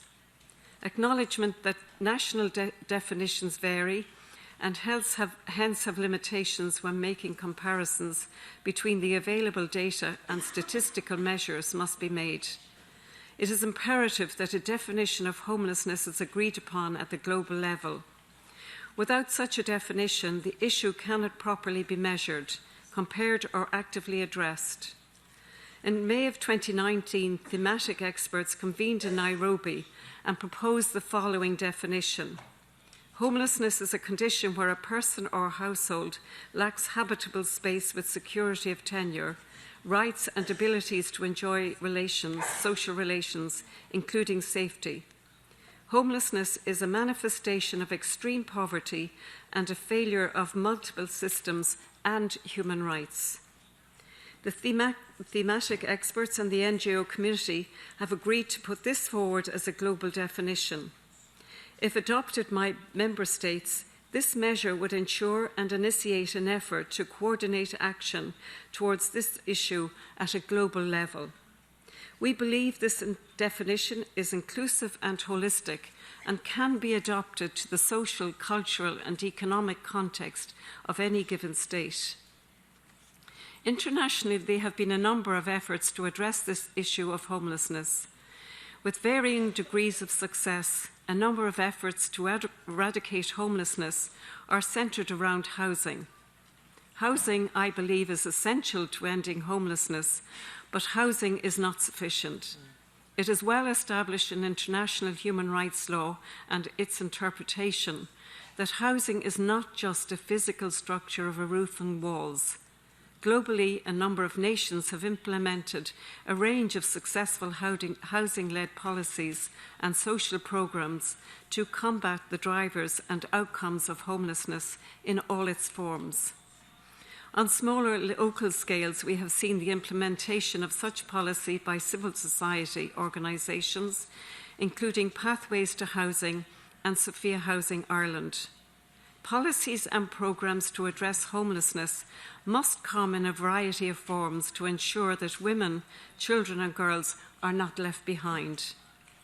In an effort to truly address the international variations and context of homelessness, in line with the experts group's definition, special attention must be given to slums and informal settlements. To share a recent story from UNDESA International's research in the Mukuru slum of Nairobi, Kenya, a single mother of 5, one an infant, was hit by a car, causing an extended stay in the hospital. She returned to find her 10 by 10 foot house and all her possessions taken by the landlord because she had not paid the rent. This accident also resulted in the loss of possessions, a small business, and many rights for herself and her children. Addressing and preventing homelessness, and especially family homelessness, is critically important to UNDESA International and integral to achieving the 2030 Agenda. In response to the interlinkages between sustainable development, human rights and family homelessness presented, we make the following recommendations. We recommend Member States to fully recognise the commitments they have made to date through the 2030 Agenda, the Universal Declaration for Human Rights and the Convention on the Rights of the Child. We recommend implementation of the new urban agenda using a human rights-based approach. We recommend nation-states to address the nature of family homelessness by specifically creating policies that meet the unique needs of women and children through gender sensitivity and resource allocation.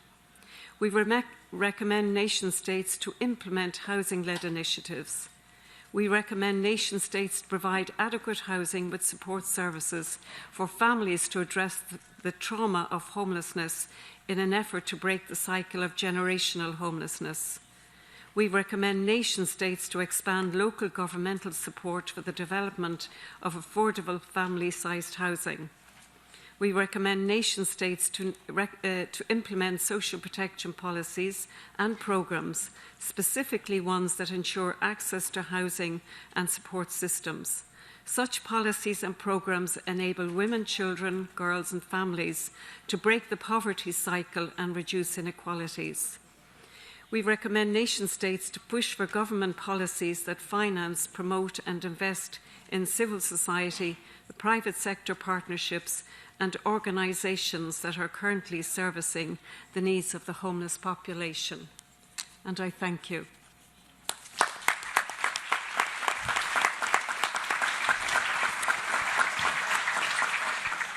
Thank you very much indeed. This is the part of the afternoon where it would be very helpful if people could signal that they request to speak, to ask questions of the panel. So I'd be very grateful if colleagues could do that. And we just take a couple of seconds just to see who wishes to speak.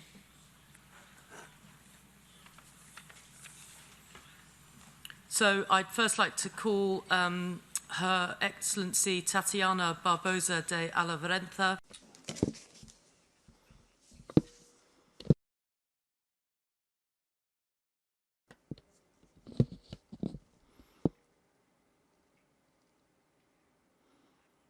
Good afternoon to all. It's a great opportunity to be here, representing the Minister for Women, Family and Human Rights of our country. I would like to thank, on behalf of Brazil, the important contribution of all the panelists and present the perspective of my country regarding the housing issue and protection, social protection systems for the homeless. Housing policy in Brazil is guided by the principle of universal access to housing. To the 200 million of Brazilians and all who are within our territory.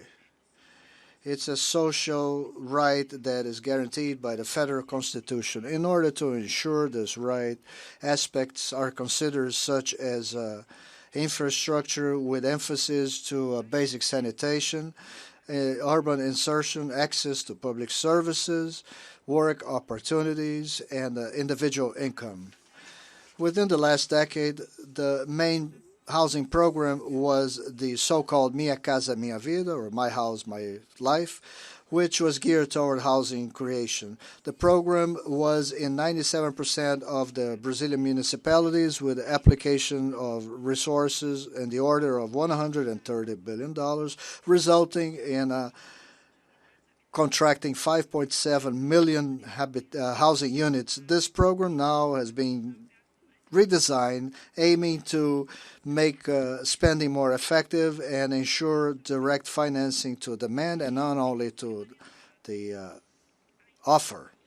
We have been prioritizing integration of families, poorer families, and aiming to deepen family ties and productive inclusion and life in family. Homelessness is one of the most brutal manifestations of poverty, inequality, and the lack of affordable housing. It is also a violation of fundamental rights, such as safety, health, and protection of the home. We estimate we have about 100,000 homeless in Brazil. Trying to service this population, we instituted in 2009 the National Policy for the Homeless, trying to ensure respect and dignity to families and individuals in the streets. About 90% of this population was included in income transfer programs such as Bolsa Familia and are in a single registry that we have today for social policies, which is the single registry, which is utilized for prioritization of policies and social programs, some specific to this population. Starting in 2019, the Brazilian government has been redesigning its policies, inspired in international experiences, which show that it's possible to remove people from the streets for good. Housing, work, and emancipation of people become the focus of our actions, making a transition from the welfare model to a model that's adapted to the Brazilian reality, which is based on the Housing First model. In 2019, the government made it a priority. In 2020 and 2021, we expect the elaboration and publication of projects of Housing First by municipalities to adapt and implement locally.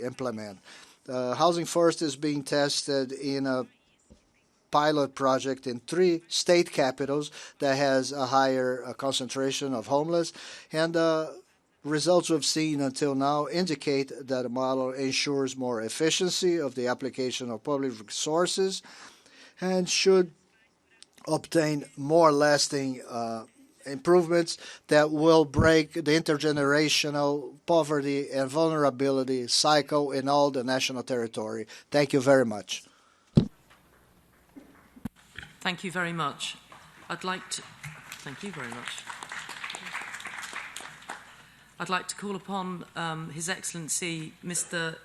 Idemaro Vela Parol, who is the Minister of the People's Power of Housing and Habitat in the Bolivarian Republic of Venezuela. Thank you.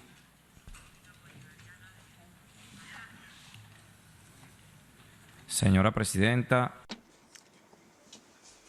Madam Chair, Moderator, distinguished panelists.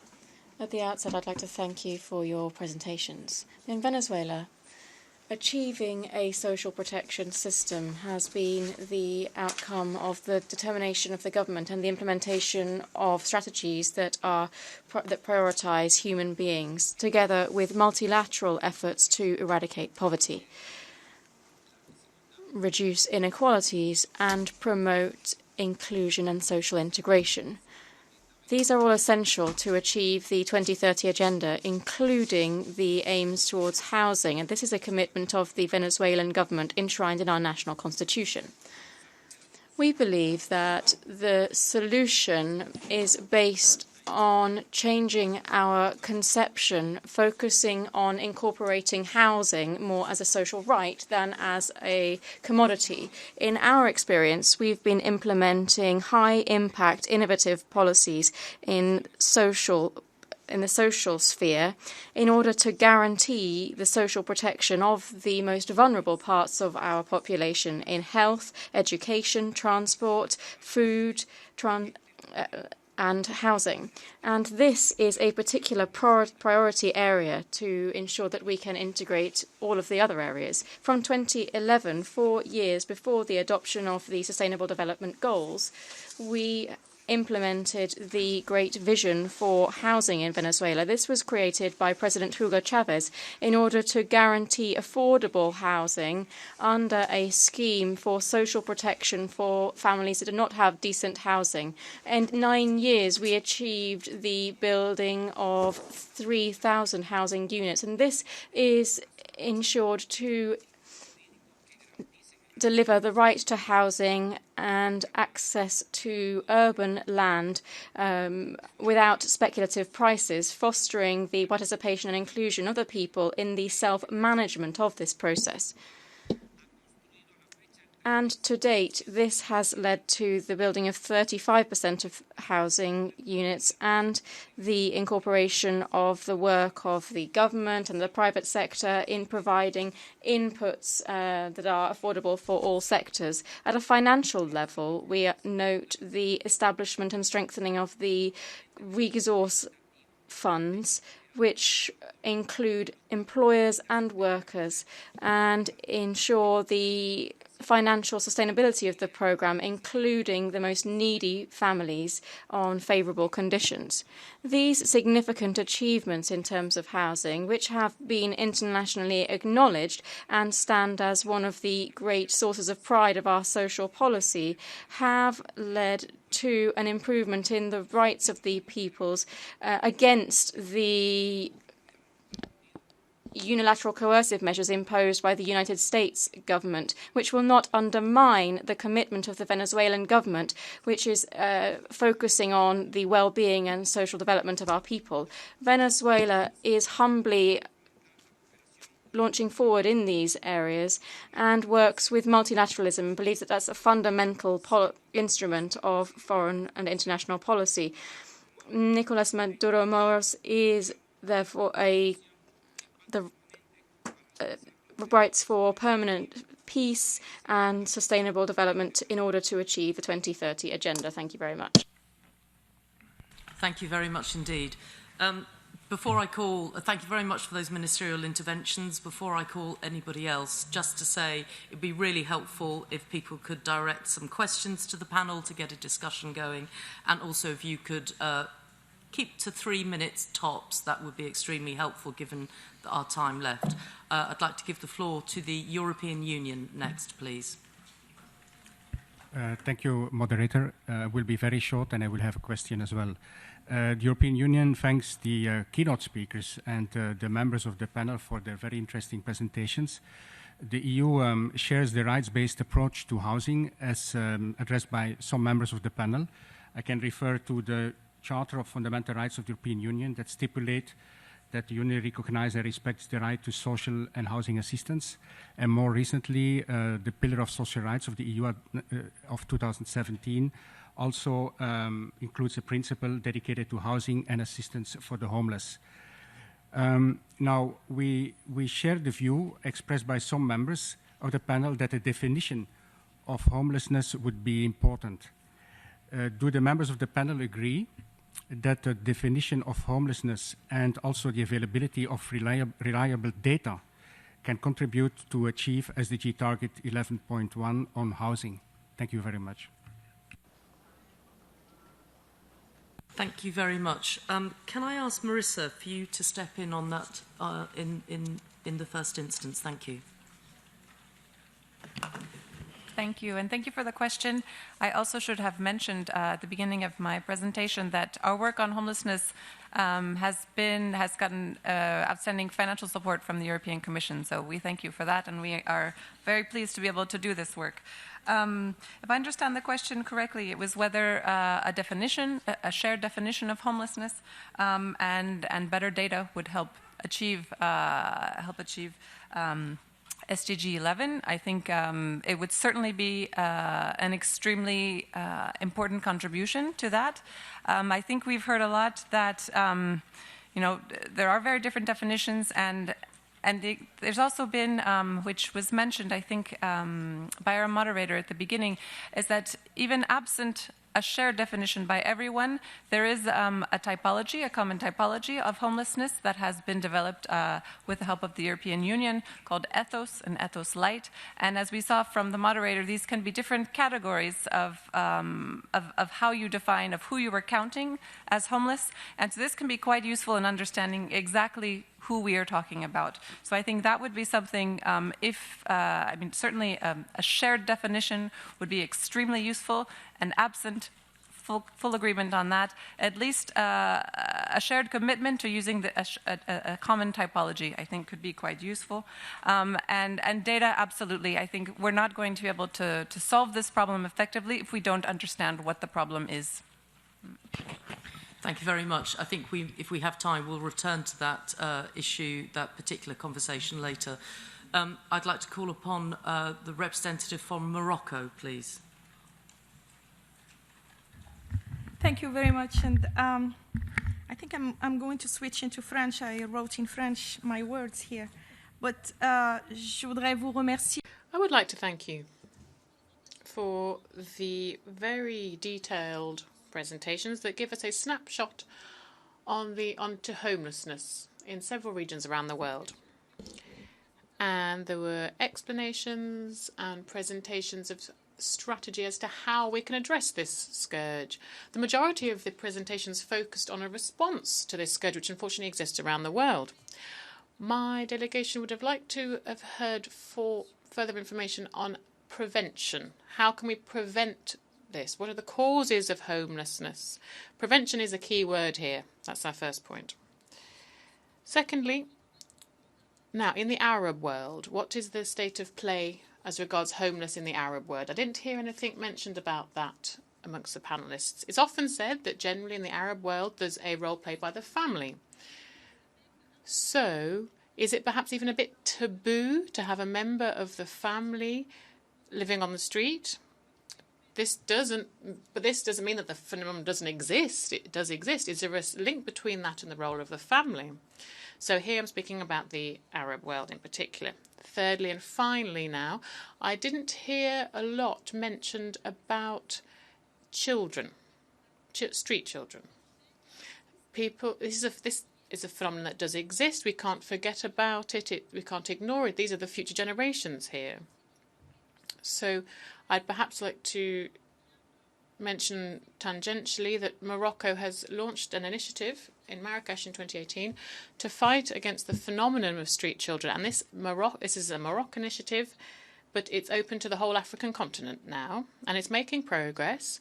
Soon there'll be specific work being done here. So in other regions of the world, is there a similar thing?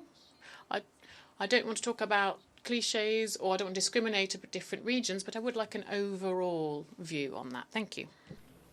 Thank you very much. If I could ask Jean, would you mind picking up the issues around family and their kind of responsibilities and some of the cultural differences? If possible, it might be similar to some of your own experiences. Indeed, to my friend from Morocco. I suppose one of my key issues in looking at family homelessness over the years is to look at why people become homeless, and for all the reasons that they become homeless, which we've already talked about: lack of social protection, housing, domestic violence, addictions, etc.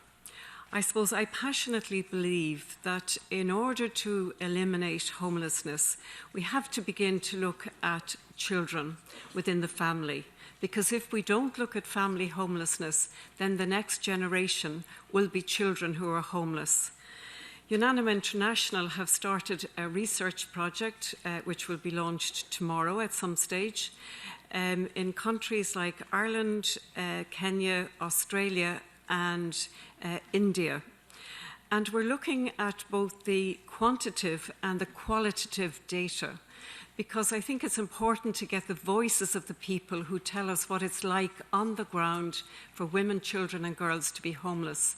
And I think what my friend is saying exactly, we do need the data, and unless we have that, we cannot do anything about it.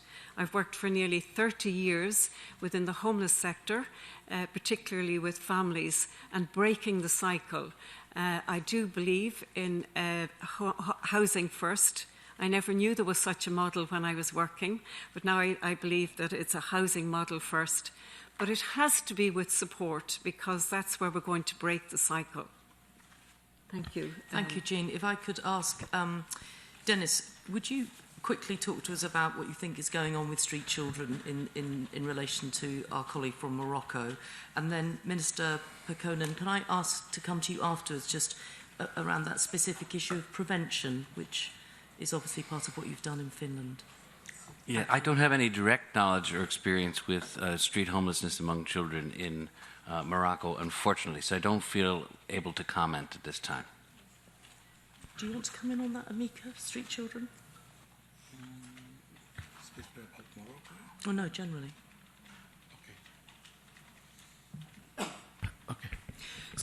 I might as well jump in myself whilst my colleagues are thinking about it. The phenomenon of street children is different in different cultures, in different continents and countries of the world. But in terms of what they have in common is the fact they are children, and essentially they should be top of the pile in terms of making sure that we collect the evidence on them. I think one of the things is people often don't see them as homeless. They see them as workers. They see them as itinerants. And I think part of the definition, therefore, around why the framework on homelessness, which I push quite heavily, as you can see, one of the reasons I do that is because it allows you to capture different forms of what we know is the same, which is a child struggling on the street alone. And if you think of the experience in Latin America, where actually many Latin American countries consider orphans as being so at risk of street homelessness that they factor that into their strategies, which is a very powerful way of getting ahead of that problem. So that also covers off prevention. So if you think about children who have no parents as the starting point of preventing street homelessness, that's a very good way to go. And certainly there are some countries in South America that have done that, in Central and South America that have done that. Perhaps I'll move on at this point rather than hassle my colleagues and just ask our Minister from Finland if you could quickly give us a view on prevention of homelessness, which is clearly the absolute thing that we all want in the first place. Oh, that's a good question.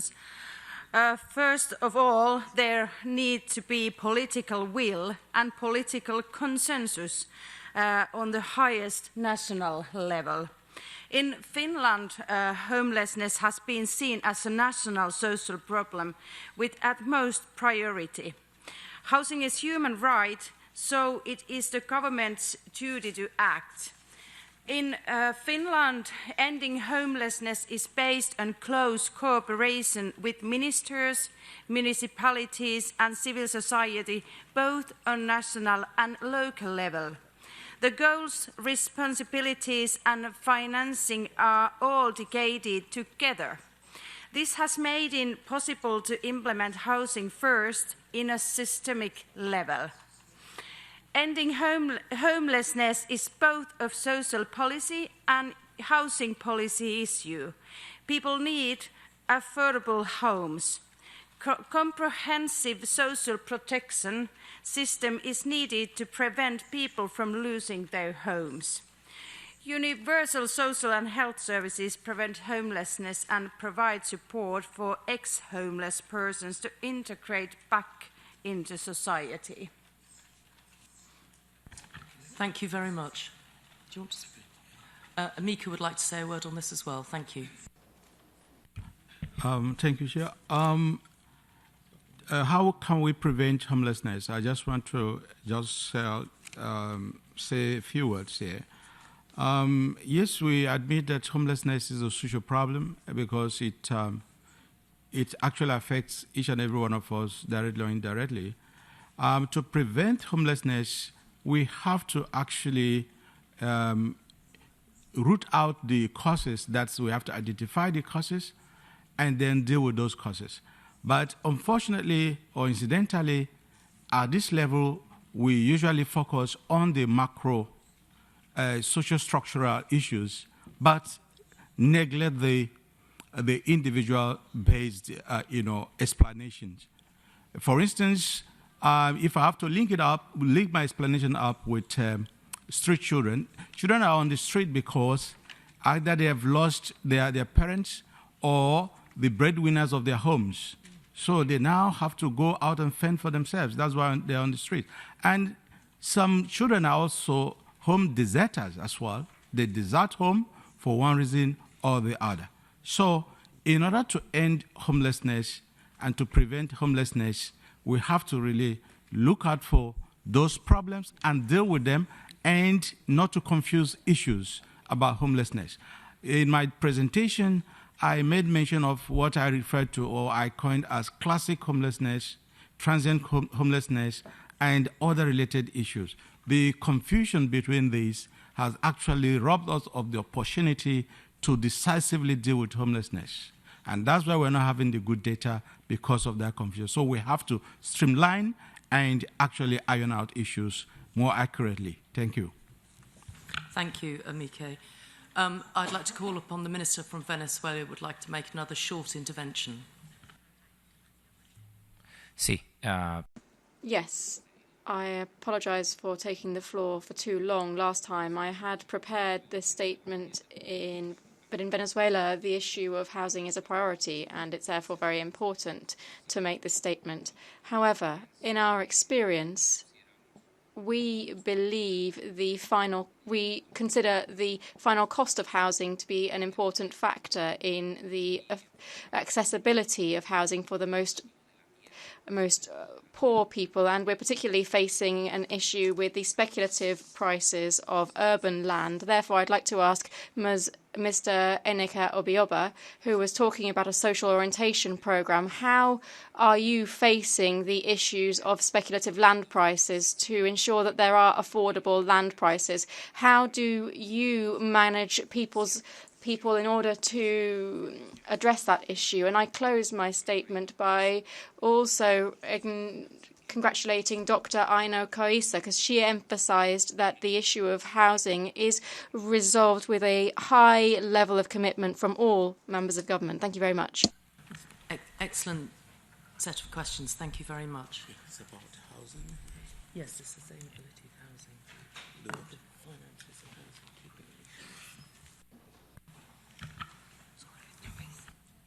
housing. Oh, okay. In response to that, in some countries in Sub-Saharan Africa, there have been modalities for financing houses, and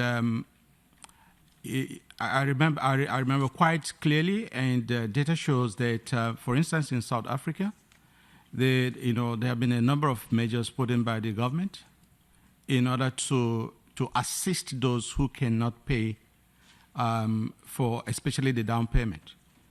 And the government also intervened in terms of regulating the interest rates, and in the sense that there is free market, right? But in order to moderate that, and in order to get to take the poorest of the poor out of the problem. So they are not just left, the poorest of the poor are not just left out in the wind like that in order to solve the problem, unless if I didn't get your question correctly. Maybe I didn't get it right. The question. I'm sure we're able to talk afterwards. I'm very grateful to talk afterwards if that's helpful to the colleague, the Minister from Venezuela. I'd like to go now to the NGO sector, and very kindly we have a question, I think, coming in from the International Longevity Centre Global Alliance. Thank you.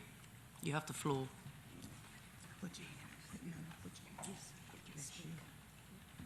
It's on. 1 second.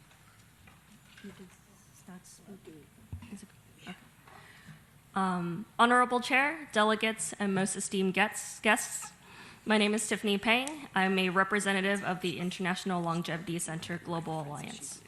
And our mission is to help societies address longevity and population aging in positive and productive ways. My question to the panel is about the usage of technology to track persons experiencing homelessness to expedite the delivery of services and resources. I'm also the co-founder and CEO of Outreach Grid, a coordinated entry data platform to enable organizations to work together around issues of homelessness in their communities. Every community experiences homelessness very differently, from individuals displaced from economic hardships to environmental migrants. In our communities, we are finding that more and more people are aging into homeless, are aging in our homeless populations. They are chronically homeless. They have poor access to healthcare that are specific to their elderly needs, and homelessness is often reoccurring for them. And in the youth representative, Olivia Tan's opening statements this morning, she expresses a sense of urgencies for these agencies to work together. I have two questions for the panel. How do we improve our data systems to reflect that sense of urgency and to reduce barriers for agencies to work together? And secondly, how do we utilize digital technology more efficiently to better understand homelessness and to fight it effectively? Thank you very much. Thank you very much. Denis, I think that they would be right up your street. Yes, thank you. I think that, well, so one of the things that's emerging in the United States is that we have APIs being developed, application interfaces between homeless services client data sets with other systems like emergency room and health systems, so that real-time client care coordination can occur.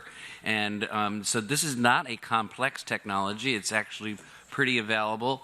And so there is, in a number of jurisdictions in the U.S., an attempt to connect the clinical care record that people have in healthcare with the homelessness record. There's also, in some communities, we get the homelessness assistance programs get a daily update of who has been incarcerated or who is being released from incarceration on that day, so that there's a daily feed as to where someone might be who might be going into the justice system. So I think there's a lot of progress being made about sharing real-time information for what we would call care coordination.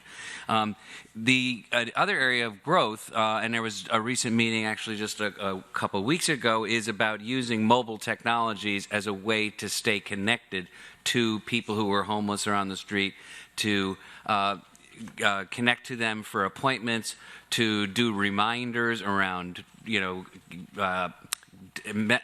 taking medication, or prompting them to check in on an application that needs to be updated. So there is the ability to use text messaging and other electronic means through the phone to stay connected with people who otherwise might be falling out of care. So I think both of those are things that are really emerging and under development. Thank you very much. I'd like to call upon the New Future Foundation, also an NGO, if they could. Yes, that's me. Is it on? Yes. Yes, I'm Queen Mother Dr. Blakely. I'm also the Community Mayor of Harlem and the Ambassador of Goodwill to Africa. Being in this environment for 50 years as a humanitarian, I said 50 years, thank you. The question that I raise, which is very critical to all of us, who will reinforce the rights of shelter for the elders and disabled against predatory lending and mortgage fraud that cause control and greed, which is a crime against humanity? Can you assist Queen Mother with that? Save me. to be fair, I was absolutely blown away by one of the statistics that I think Marissa mentioned about in Canada, that the growth of the elderly in shelters, that 50% increase in that short period of time is quite shocking. So I think your heartfelt comments are well made. On that, Laura Maria, as the sort of rights lawyer on the panel, what do you think the hope is for Queen Mother in terms of enforcing elderly rights in terms of their treatment by the system? Thank you.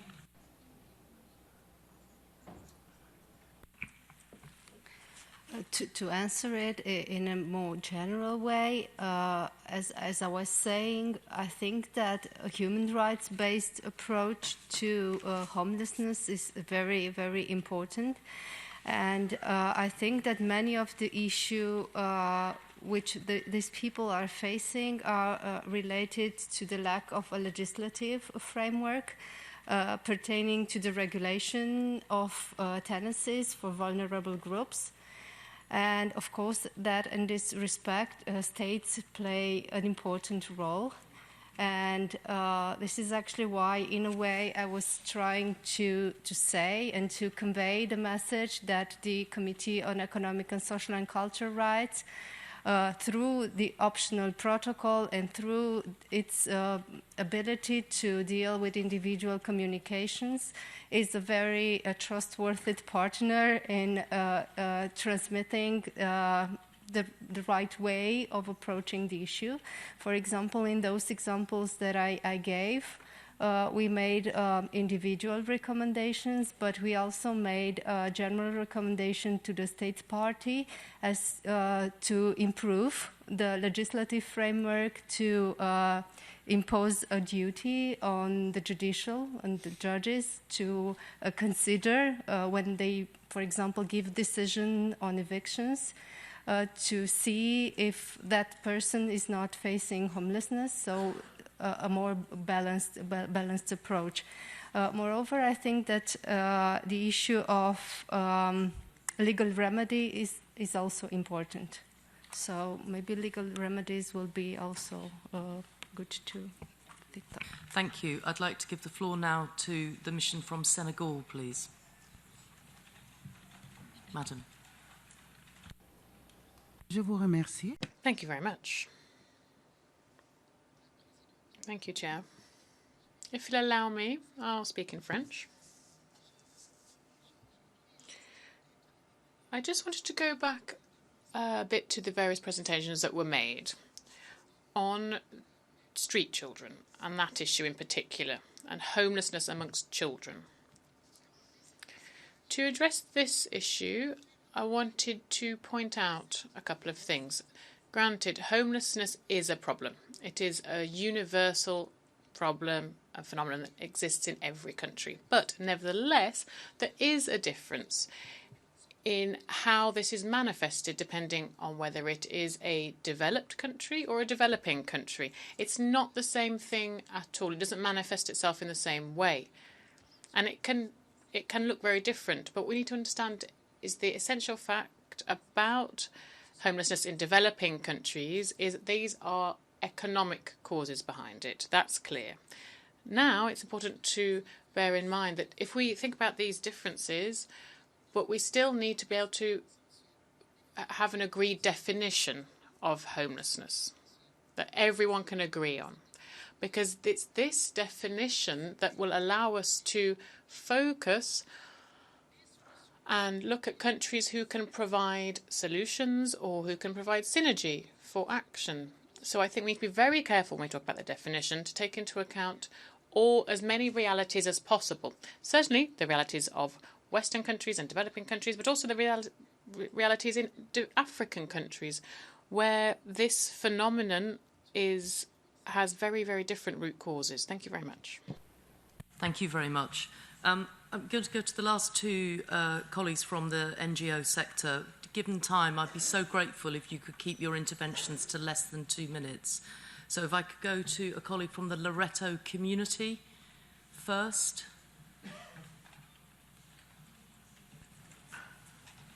Yes, Thank you. My name is Amy Maltz. I represent the Loretto community, an order of Catholic sisters working for justice and acting for peace. I have a question on the topic of permanent supportive housing for the panel.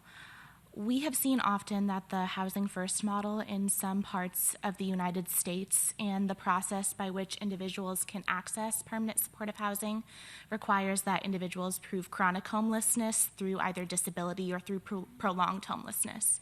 And we have found that it is exceptionally difficult for many of these individuals to prove that they fall under these categories. So can anyone on this panel speak with more detail on the ways in which proving disability or proving prolonged homelessness might be improved and become more accessible for those that would benefit from permanent supportive housing models? Thank you. Colleague, that's an absolutely excellent question, and I think it will take more than a minute to respond to, but I would like to ask Denis to give a quick response, and I think we'd all be happy to talk to you afterwards about it. I think that I would be in very much agreement that we have too many barriers in place for people to get determined as disabled. That's a huge issue. A lot of the adults who are homeless have disabilities, but don't have the medical record established to enable them to successfully apply. So we have to reverse the process of barriers and instead make it easier for people, especially people we know are experiencing homelessness and have evident disabilities, to expedite their access to that income. The issue of chronicity and getting people documented for that is similarly fraught in the regards to it requires some kind of paperwork. However, I do know that a recent reform was made possible that, people can provide testimony that they know someone who has been homeless for a long period of time. So it doesn't necessarily require an independent paper trail from the homeless records or the case records. Police officers, physicians, other outreach workers can also provide a written document pledging that they have, testifying that they know this person to have been chronically homeless. So that could be of some help. Ultimately, it is a local decision what evidence to accept. Thank you very much, Denis. I'd like to call on our last intervention for this afternoon, which is ATD Fourth World Movement. And again, if you could just keep your intervention very short, I'd be extraordinarily grateful. Thank you, sir. Yes, I have a short question. My name is Herman van Breen from ATD Fourth World Movement. Could one of the panelists tell more about how persons and families who are homeless can and already bring in their experience in designing policies? These people have a very relevant and fine experience on how all dimensions linked to homelessness are interrelated, and thus what works or not, how these policies respect or not their dignity, and most of all, how to leave no one behind. So we definitely need a definition and more data, but also direct participation of homeless people themselves. How can we go ahead on that level? That's a great question. Just to say that I know there are people with lived experience that are actually here with colleagues from the NGO sector throughout the week. Jean, can I ask you for a very quick intervention on this, and then we will have to finish up, I'm afraid. Thank you. I'm absolutely delighted with that question from ATD Fourth World, and I think many of us as NGOs are promoting the fact of having the voices heard here at the UN. We hear the words, "Don't talk about us without us."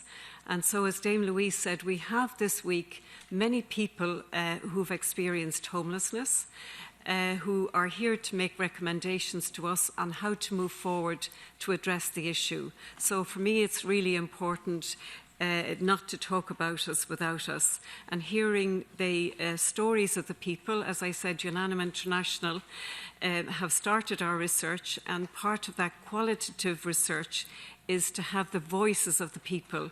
We'll be launching that report tomorrow, and you will hear those voices. Thank you. Thank you very much, Jean. So thank you, everybody. Just in summary, every country have something in common, which is the manifestations of homelessness. The causes may be different, the circumstances may be different, but the manifestation of homelessness is in common. We have types of homelessness that we know we can evidence across the globe, and we need to collect the data. As colleagues have evidenced this afternoon, information drives the right solutions. So if you know what you're dealing with, you can actually solve it. And finally, if we embrace the broad definition and the defining of it, then we can make sure that we do count everybody in. Thank you very much. I'd like to hand back to the Chair. Thank you.